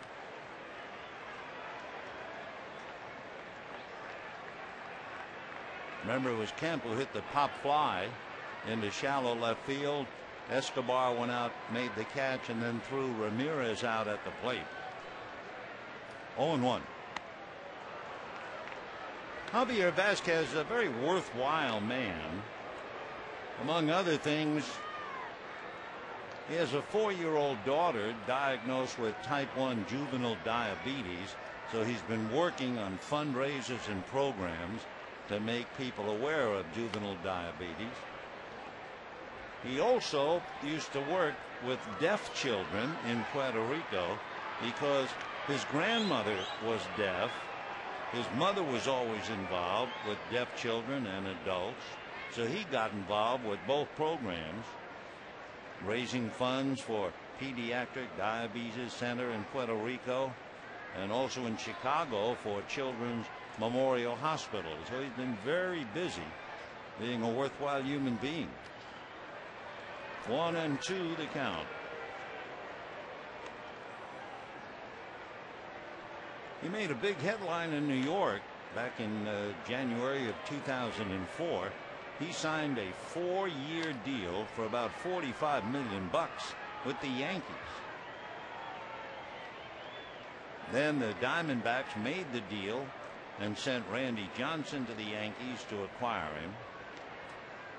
Then there was that big rumor about the Dodger deal that never materialized. 1-2. Good slider down, and Kemp strikes out. He had 4 strikeouts in the first 2 innings. Now he has a half a dozen, and it'll be Russell Martin as the slider goes down and dirty. And he's throwing that thing 82, 83, so it looks like a strike when you start the swing. Martin lined out to Garrett Anderson and flied to right. Javier Vasquez. Ball 1.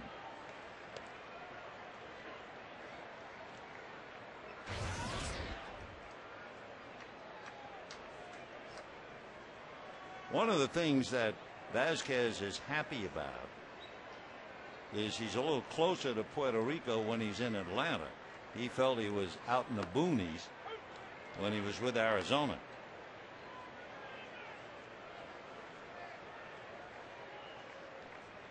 He was especially talking about that long flight from Phoenix to Puerto Rico with 2 young children.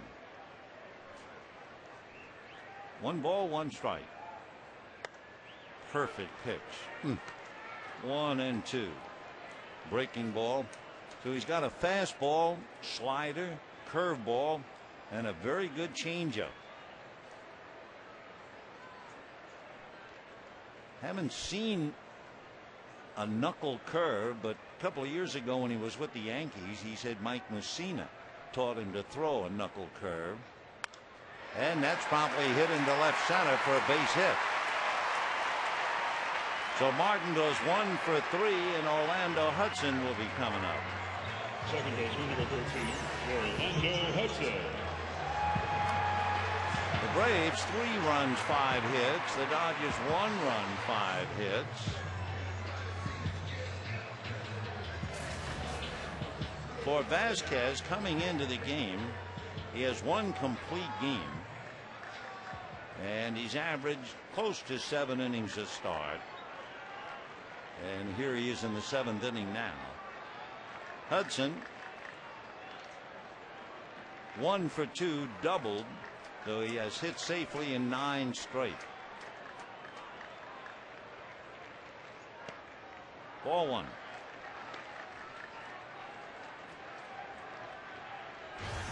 Mark Loretta out on deck. Remember, he's spelling James Loney. Hung Chi Kuo gets up in the Dodger bullpen, so they're looking ahead to bat for Weaver.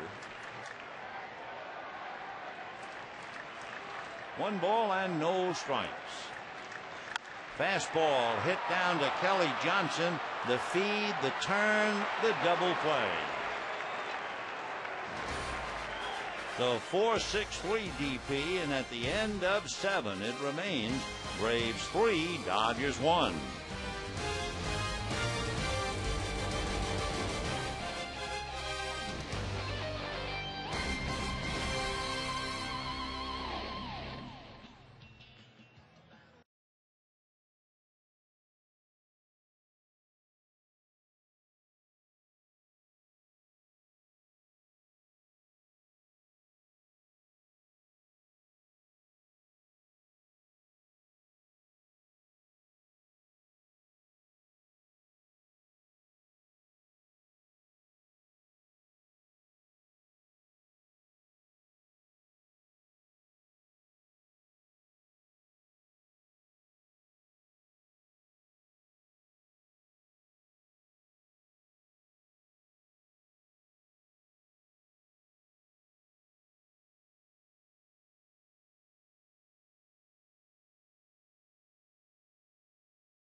A dozen, walking 1, rarely falling behind to a hitter, and the Dodgers were really lucky to get the run against him.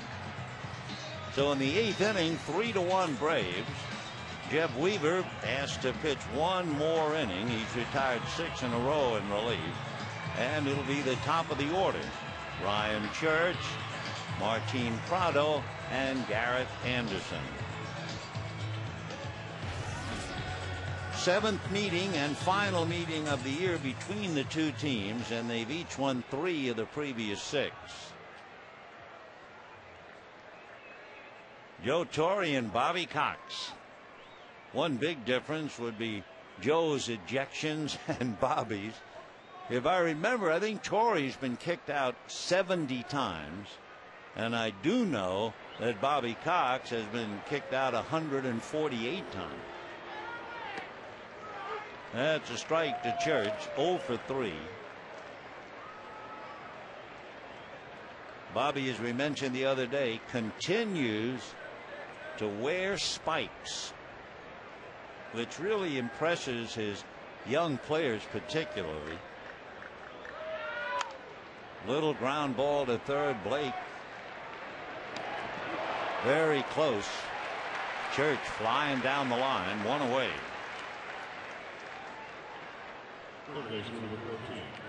And the batter will be Martin Prado. 1 for 3. The base hit knocked in a run. Yeah, from the first day of spring training, Bobby Cox puts on spikes and goes out on the field. I don't believe there's any other manager in the game who goes to the trouble, the inconvenience, and being that uncomfortable. But Bobby, who is 67, just feels it's part of the job. That's okay, but you know, Bobby's had his knees replaced in his own quiet way. He's quite an inspiration. He had the knees replaced after the 1990 season, and I believe he had it done again. So anytime he goes out with those 2,300 victories to talk or change a pitcher, and you see him wobble a little bit with his knees, it's remarkable that he goes out there. He usually stands because it is so painful to sit down and then get up. and he's standing right now in the near corner of the dugout. The old grape kicker from Selma, California, which is the raisin capital of the world. He picked grapes as a kid. And down goes Prado. 2 down in the 8th inning. So Weaver, doing a great job, has retired 8 in a row. And the batter is Garrett Anderson. Weaver due to bat second, and that won't happen in the bottom of the 8th inning. Anderson had a lot of trouble with Stultz. Struck out twice, grounded out. Really didn't have a good swing in all 3 at bats. So let's see what he does against Weaver.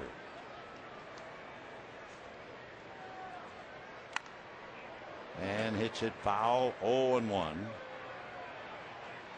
Anderson has a home run against Weaver in the past, but hitting only 179 against him. 3 runs, 5 hits for the Braves, 1 run, 5 hits for the Dodgers, and we're in the 8th with 2 out. Little foul. 0-2 to Garrett Anderson. Dodgers go to San Francisco after the game. The Braves go home and have a well-deserved day off. 18-day stretch. They've been home 3 days. Dodgers have had a long homestand, and they'll be back in a week for another stand.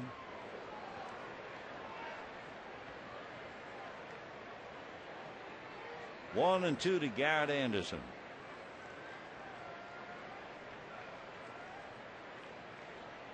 Anderson and Weaver,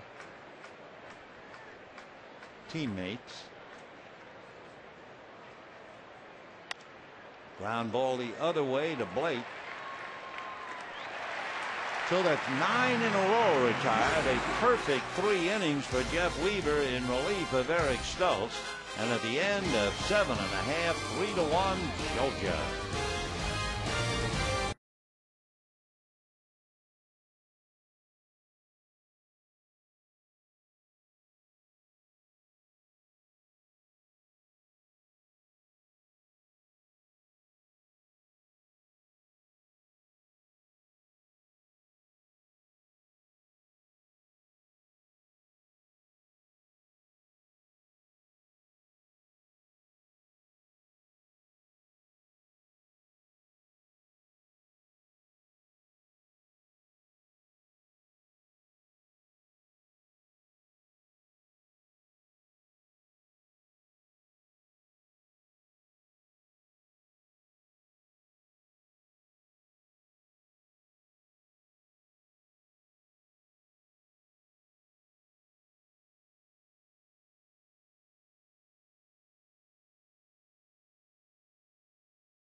Out for a call. Change up got Andre Ethier, and a hard breaking ball took care of Ramirez. Then he got Matt Kemp for number 4. Took a while before he got Ethier again on an off-speed pitch, and for good measure he nailed Kemp with a low slider. So Javier Vazquez with a half a dozen strikeouts, and he will be pitching now to Loretta, then Loney to bat for Weaver and for call. Ball 1. Loretta flied to center, flied to left, 0 for 2.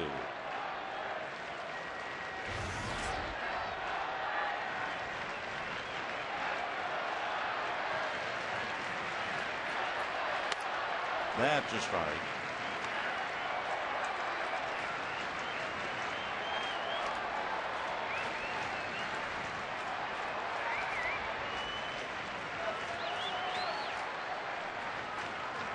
One ball and one strike. And another strike. He has one walk, and that was Blake back in the second inning. Otherwise, he's been throwing darts all day.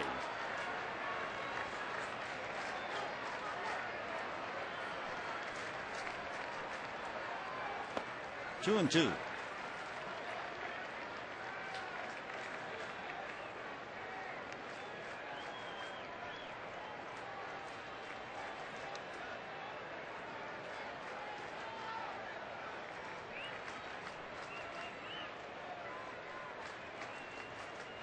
Two balls, two strikes.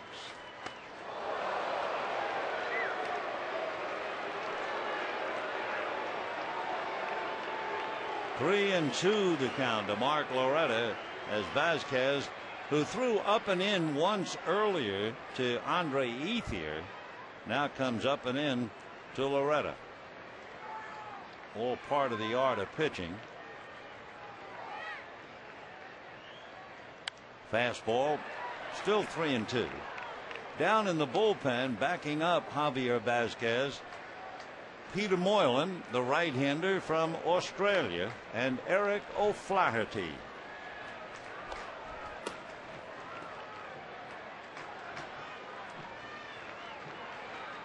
Last year, Vasquez allowed left-hand batters a .259 average, right-handers .266.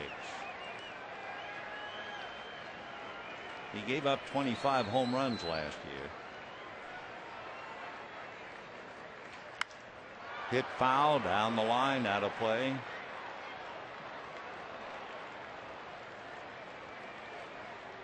Vasquez, who has won 9, has a record of 136 victories and 136 losses.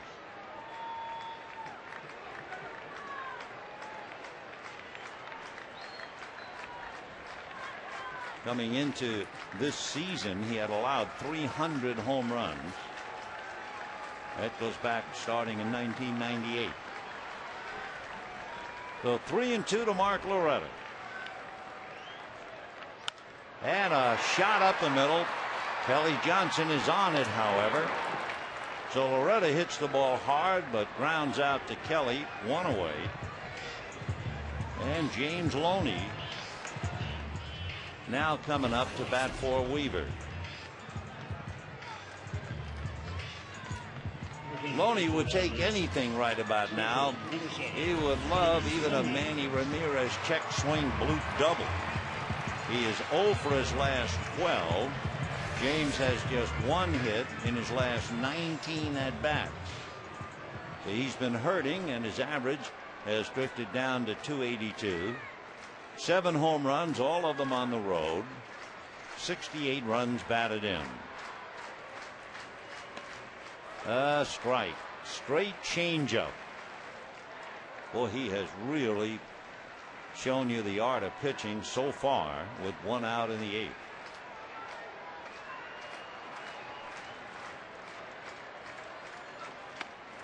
And here's Loney struggling, comes off the bench, and it's like he inherited a no ball 2 strike count.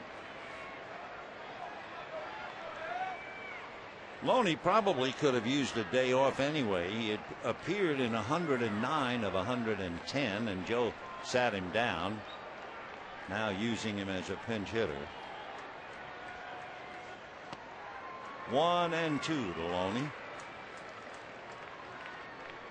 Remember the end of June into July, he had a 12-game hitting streak. 3rd on the club with the 69 runs batted in. .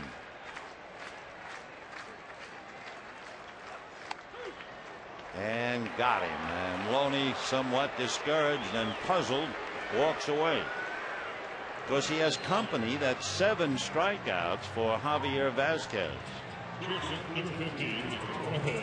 And the batter, Rafael Furcal. Just great control. Everything he throws is with purpose and right around the plate. Now Furcal. Struck out, fly to left, fly to right. 0 for 3. Starts him fastball strike.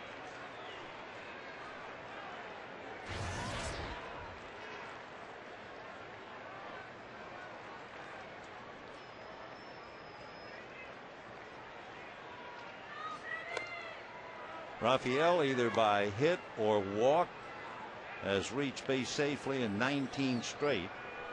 He has hit .318 over that stretch. He's also reached 32 out of 33.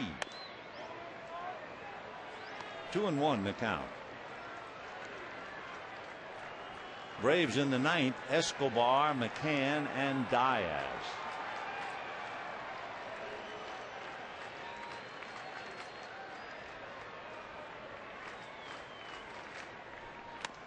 Breaking ball strike. Furcal, frustrated, just walks away from the plate as if to say, how can he keep throwing that pitch for a strike? He's also made, as you can see, 108 pitches.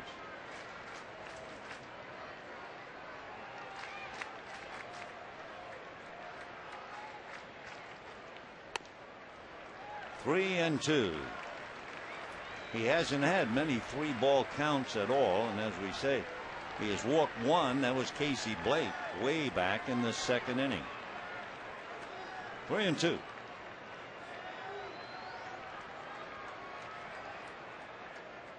And he walks him. So Furcal is aboard, and Ethier represents the tying run coming up. Pitch count might not be that important. Remember last night, Bobby let Kenshin Kawakami make 125 pitches in 7 innings.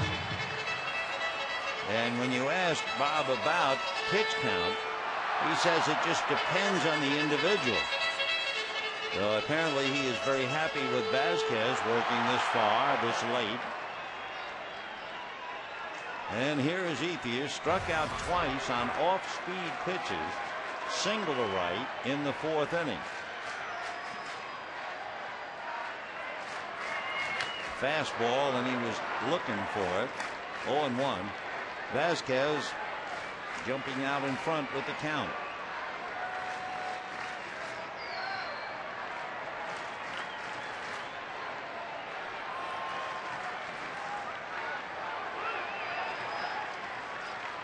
Vazquez has a pretty good pickoff move, so Furcal has to be very careful over there.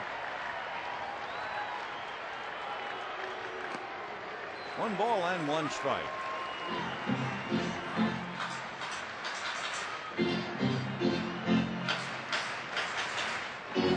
Over 110 pitches now at 112.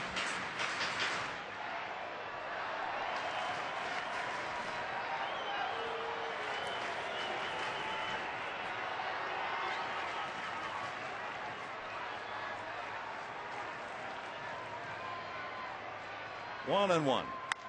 Ground ball. Kelly Johnson is on it, and the Dodgers are stuffed again in the 8th inning. No runs, no hits, a man left. Javier Vazquez pitching a gem, and at the end of 8, 3-1 Braves.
other inning today. He made 21.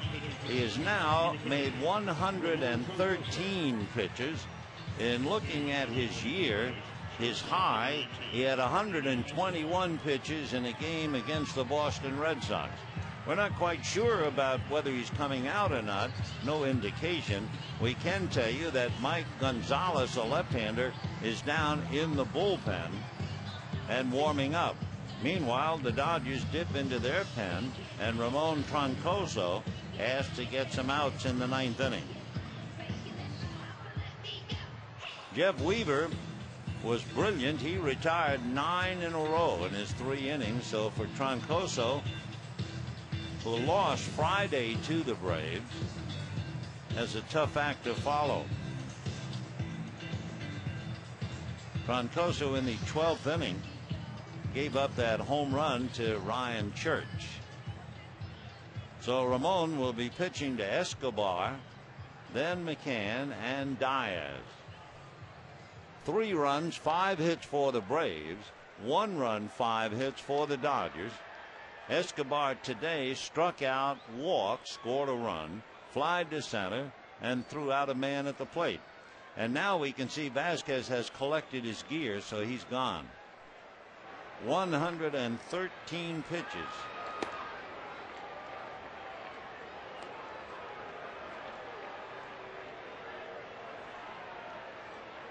Vasquez walked 1 and struck out 7.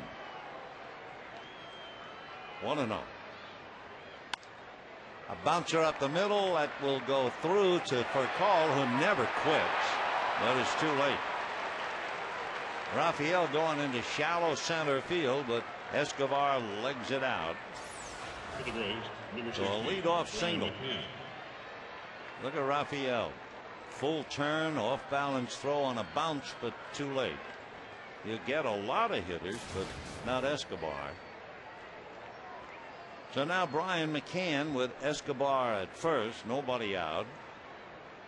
Escobar has only stolen 3 bases, and he's break even, 3 for 6.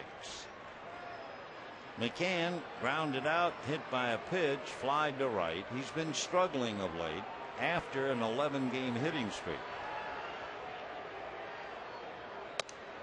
Ball 1. 45,438 taking in the ball game today.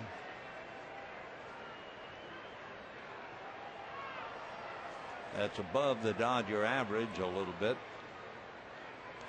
In the dirt, nice save by Martin. Dodgers will go over 2,600,000 today. And they certainly appreciate the loyalty of their fans. Tell you what, it has been the best buy in town, the way they've been playing of late. So exciting. 2-0. Fouled away. McCann, an all-star a couple of times, and a very good hitter. We haven't seen much of it in the series, but he was worn out. Last year he hit .301. He was hitting .306 when he came in here, but he's batting .285 now. 4 straight all-star games. When Joe caught for the Braves, he made it 5 straight. 2-2 the count to Brian McCann.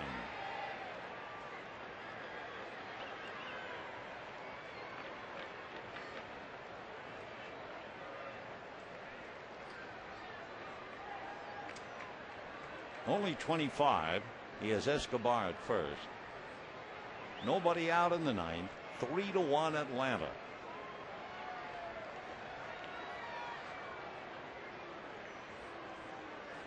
Breeze blowing out to right field. And poked the other way, just foul down the line. 2-2 to Brian. His dad was the head coach at Marshall University in baseball.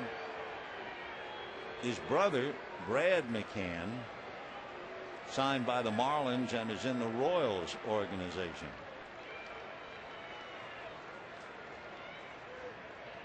And he strokes it into right center, and that's going to go to the wall. So here comes Escobar. The relay's coming for call, so Escobar will hold at third. Rafael was all set to pull the trigger. So McCann hooks a double to right center, and the Braves now trying to open it up here in the ninth inning. Ryan drives it to the gap. Matt Diaz. So second and third, and nobody out. And the batter will be Matt Diaz. Braves, however, have already been somewhat frustrated back in the fourth inning. If you weren't with us, they had the bases loaded and nobody out, and they got one after LaRoche grounded into a double play. So second and third, first base open. Diaz followed by LaRoche. And that's going to be hit into center, so that will bring in Escobar. They will stop McCann, and the Dodgers are down 4-1. So Ramon Troncoso in his 53rd game. And he's greeted with a single, a double, and another single. So Diaz picks up his third hit, 2 RBIs. Guillermo Mota is up in the Dodger bullpen.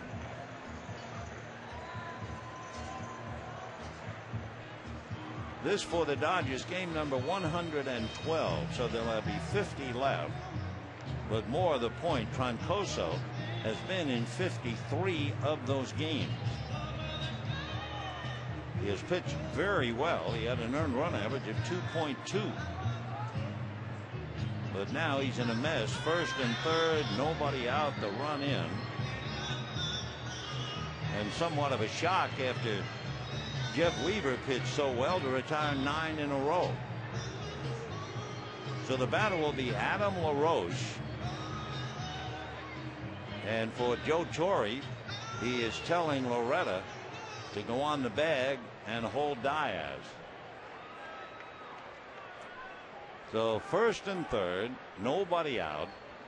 LaRoche 0 for 3 today. 0 for 3 last night, 0 for 6. 0 for 5 the game before, 0 for 11. And ball one. And in the first game, 2 for 3. So he is 2 for 14 in the series. And he finds McCann at third and Diaz at first. Nobody out. LaRoche grounded into the double play in the fourth inning. And this time he drives one to right center. That's deep enough to get McCann in. Ethier will make the catch. Bryan comes in easily. It is now 5-1 Atlanta. And for the Dodgers, this one slips sliding away. Second baseman number 2, Kelly Johnson. So Troncoso gives up 3 hits and 2 runs, and the batter now, Kelly Johnson. And Javier Vazquez, back in the cool of the clubhouse, finds himself 3 outs away from his 10th win of the year. The Rockies pounded the Cubs. The Rockies beat the Cubs 11-5, but the Reds defeated the Giants 5-2. Though the Giants do not pick up a game should the Dodgers lose, the Rockies would then be out the same as the Giants, 5.5 back as the plot thickens. Kelly Johnson singled to center, scored a run, flied to left, and struck out. 2-0. Escobar singled up the middle. McCann doubled him to third. Diaz then singled home Escobar, and LaRoche's fly ball got McCann home. Now 3-0 to Johnson. And considering the fact Johnson has 8 home runs, he has homered in each of the last 2 games, the Dodgers can't take for granted that he's taking 3-0.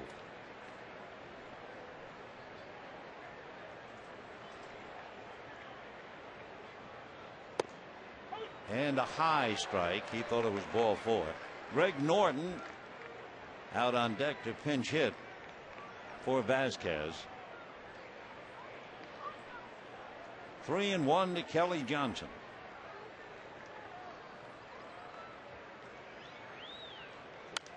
And that's fouled away. 3-2. Now the question is, will they run Diaz with 1 out on a full count? Diaz has stolen 6 out of 8. Brian Snitker over at third, Glenn Hubbard at first, coaching for Bobby Cox. Yep, they run him, and the pitch is ball 4. No play at second. So Johnson draws the walk, Diaz to second, and now Greg Norton coming up. Norton is a switch hitter. Attention, please. Pinch hitting for the Braves. He appeared as a pinch hitter last night and walked. He appeared as a pinch hitter the night before and struck out. And he did not appear in the first game. Joe Torre coming out, and so is Ramon Troncoso. Guillermo Mota will be called in, and we will be back.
Broadcasters an opportunity to hone their skills by calling actual games from the press box.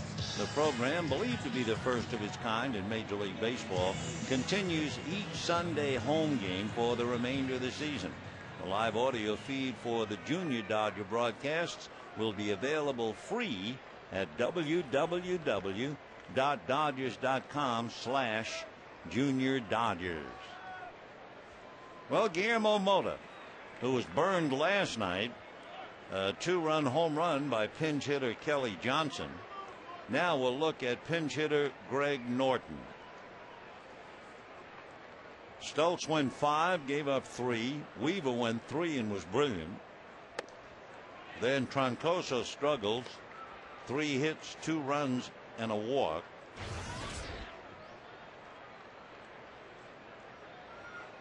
Norton has made a career of being a pinch hitter. And lifts one to center. Kemp is out there. Going back to the bag at second. Tagging up and hanging on as the ball comes back to the infield. So Diaz and Johnson hold on the fly ball to center.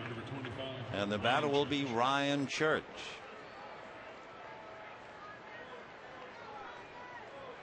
Ryan Church grounded out, 2 fly balls, grounded out again, so he's 0 for 4.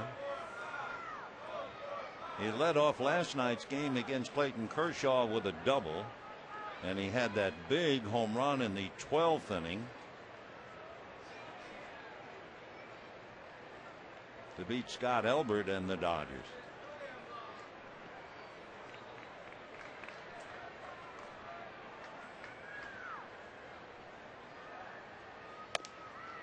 Ball one.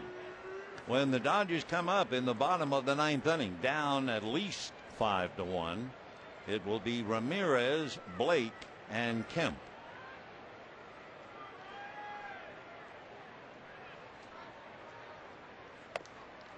For the Dodgers, 4 pitchers today: Stoltz, Weaver, Troncoso, and Mota. Vasquez was brilliant and then gave way for the pinch hitter.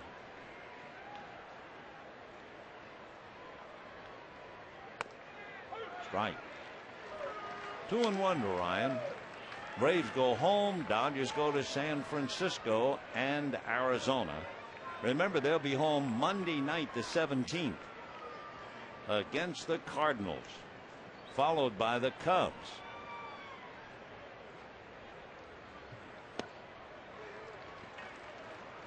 Three and one the count. Diaz at second, Johnson at first, Church at the plate, and Prado on deck.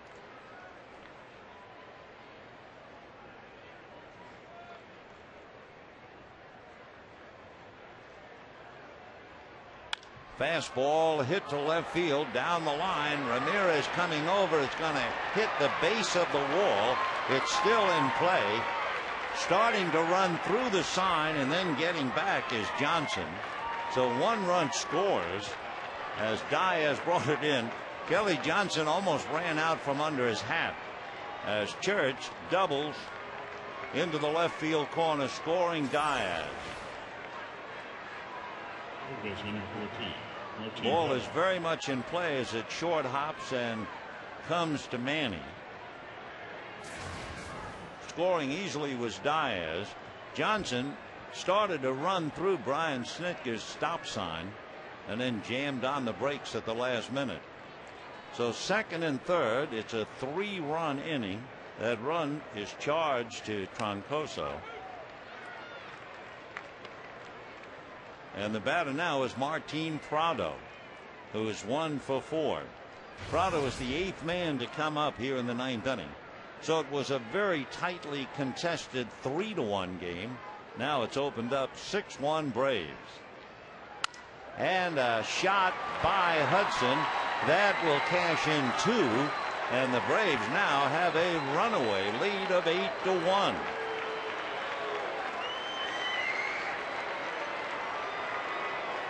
So Mota is brought back after pitching last night, and obviously can't do it, nor could Troncoso. Johnson, who scored, was charged to Troncoso. Church, who scored, is charged to Mota. 8-1 Braves in the 9th inning. So the Dodgers are right on the edge of losing 4 out of 5, 6 out of 9, 11 out of 17, and going to San Francisco, a club that will be 5.5 back of them. And the Dodgers have to thank the Cincinnati Reds for knocking off the Giants today and beating 12-game winner Matt Cain. Garrett Anderson 0 for 4.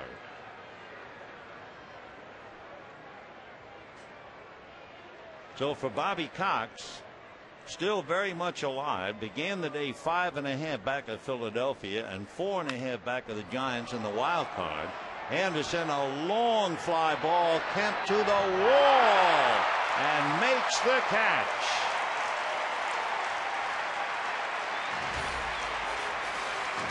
So Matt Kemp up against the center field wall, the 9th man to come up, Garrett Anderson, and it was close, but I don't think it would have gone out. Nevertheless, it's a breeze, 8-1 Braves.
125 pitches and was absolutely brilliant. No earned runs.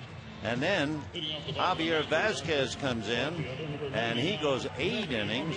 The only run the Dodgers get was very lucky.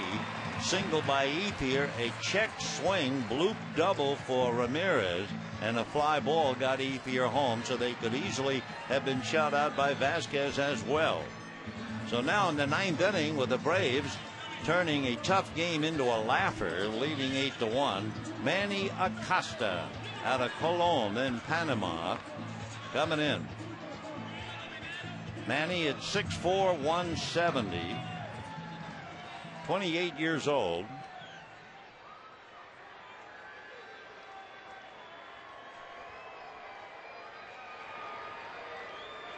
The Dodgers have Ramirez to start it off, then Blake and Kemp.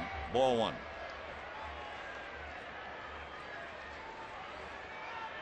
Acosta pitched an inning and 2/3 in Chad Billingsley's game the other night. 1 ball and no strikes. Breaking ball strike, 1-1.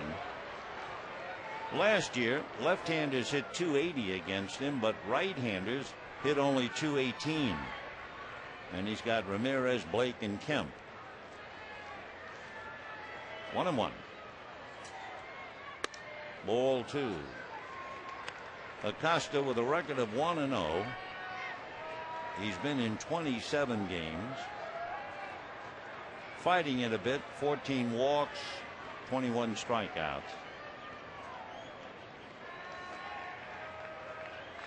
A couple of more hits than innings pitched. That's a strike.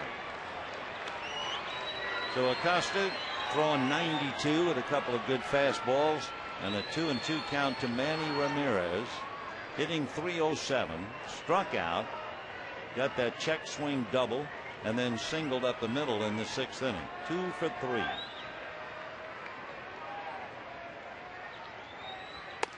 Fastball, that one 94. Braves 8 runs on 10 hits. Dodgers 1 run, 5 hits.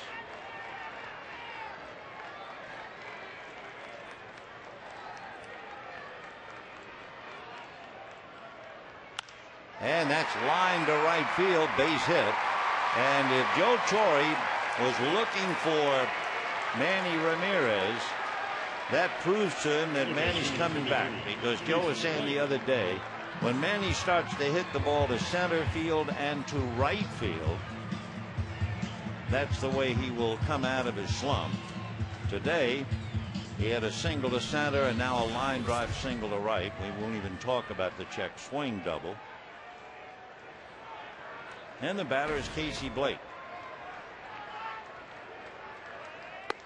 Ball 1.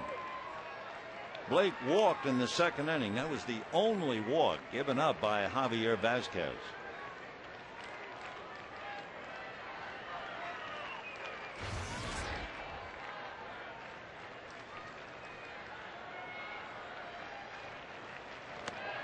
Two and 0. McCann out to talk to him. They did have Mike Gonzalez up in the pen when it was only 3-1. Gonzalez is the closer if they don't use Soriano. Soriano has 17 saves and Gonzalez has 9. And remember, Bobby used Soriano last night, used Soriano the game before, and used him in the game before. Soriano's been in 3 straight. If we see anybody, it figures to be Gonzalez. That's a strike. 2-1 to Casey Blake.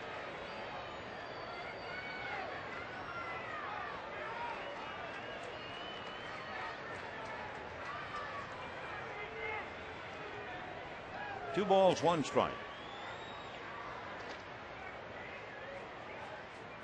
And line drive down the right field line. Over to get the ball is Diaz. Going around to third is Manny on a long single.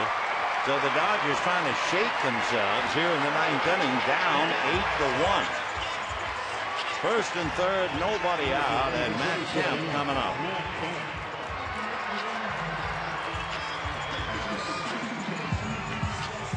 So Acosta has given up 2 hits, and Roger McDowell going out to talk to him.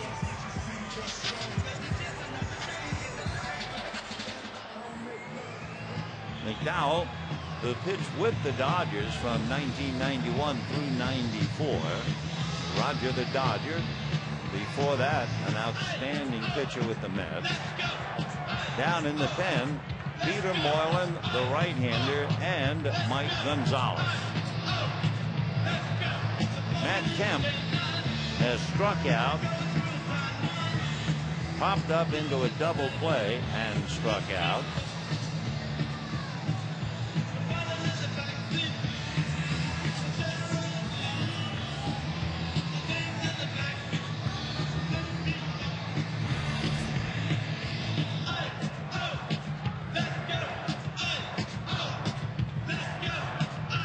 So here's Kemp, first and third, nobody out in the 9th inning.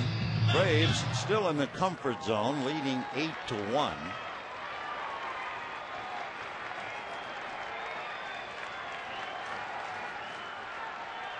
On deck, Russell Martin. And ball 1.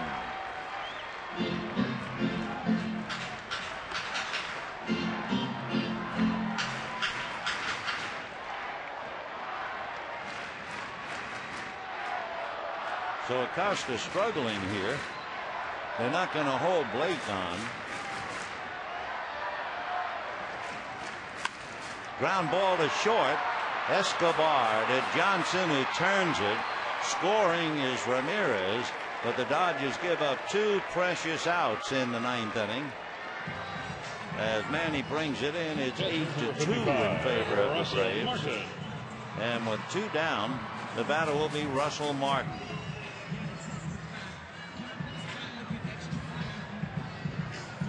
Russell Martin lined out to left, flied to right, single to center.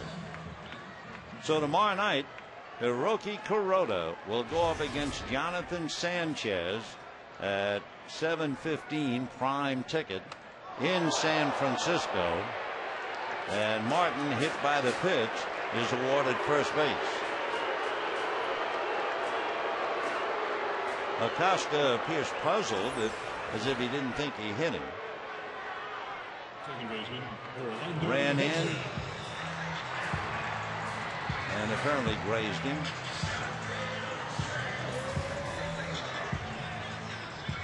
So Martin is hit by the pitch, and Orlando Hudson is the batter. So Kuroda and Sanchez tomorrow night. Wolf and Joe Martinez Tuesday night. Dodgers will run into Tim Lincecum, the Giants' ace, Wednesday afternoon. And the Dodgers have not announced their pitcher for Wednesday. Not yet. Heck, they weren't sure of the pitcher today. 0-1 to Orlando. 1 for 3, doubled in the 5th inning. Off the plate. 1 ball, 1 strike. 8 runs, 10 hits for the Braves, 2 runs, 7 hits for the Dodgers. With 2 out in the 9th, Mark Loretta on deck. And that's going to go into left field for a base hit. So Acosta is anything but a lock as he gives up 3 singles, a hit batter, but he was fortunate to get the double play. So Mark Loretta coming up. Loretta playing first base today for James Loney, and Bobby now is going to make a deal and go to the pen. He's got Peter Moylan, the right-hander from Australia, to face Mark Loretta. The Dodgers have already used Juan Pierre and James Loney, and we'll be back.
will come in to get the last out. 30-year-old, 6'2", 210. Originally signed in the Twins organization, didn't do much, went back to Australia and became a pharmaceutical salesman. Played once or twice a week at first base for a team in his hometown, just the equivalent of a recreation league, and then fooling around while playing for the Claxton Shield. That's an Australian club. He was playing catch in the outfield, and instead of throwing overhand, he started throwing sidearm, and voila, good things happened, and here he is in the big leagues.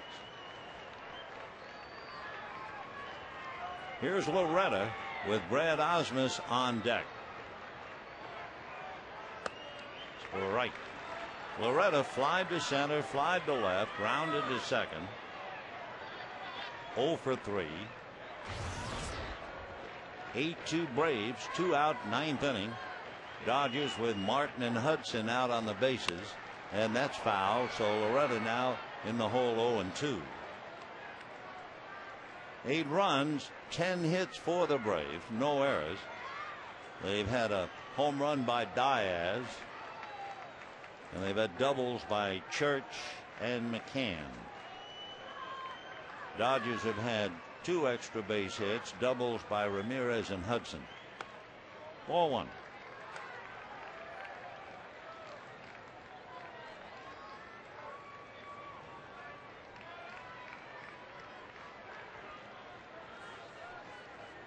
One ball and 2 strikes.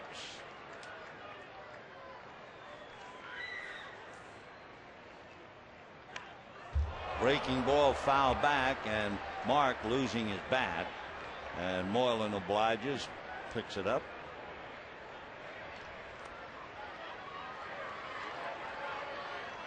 Peter Moylan, in talking about his own background, said that his dad came to the United States for work, happened to go to Houston, watched the Astros at the Astrodome, fell in love with the game, went back to Australia and got his son interested in it, and Peter's making a fine livelihood.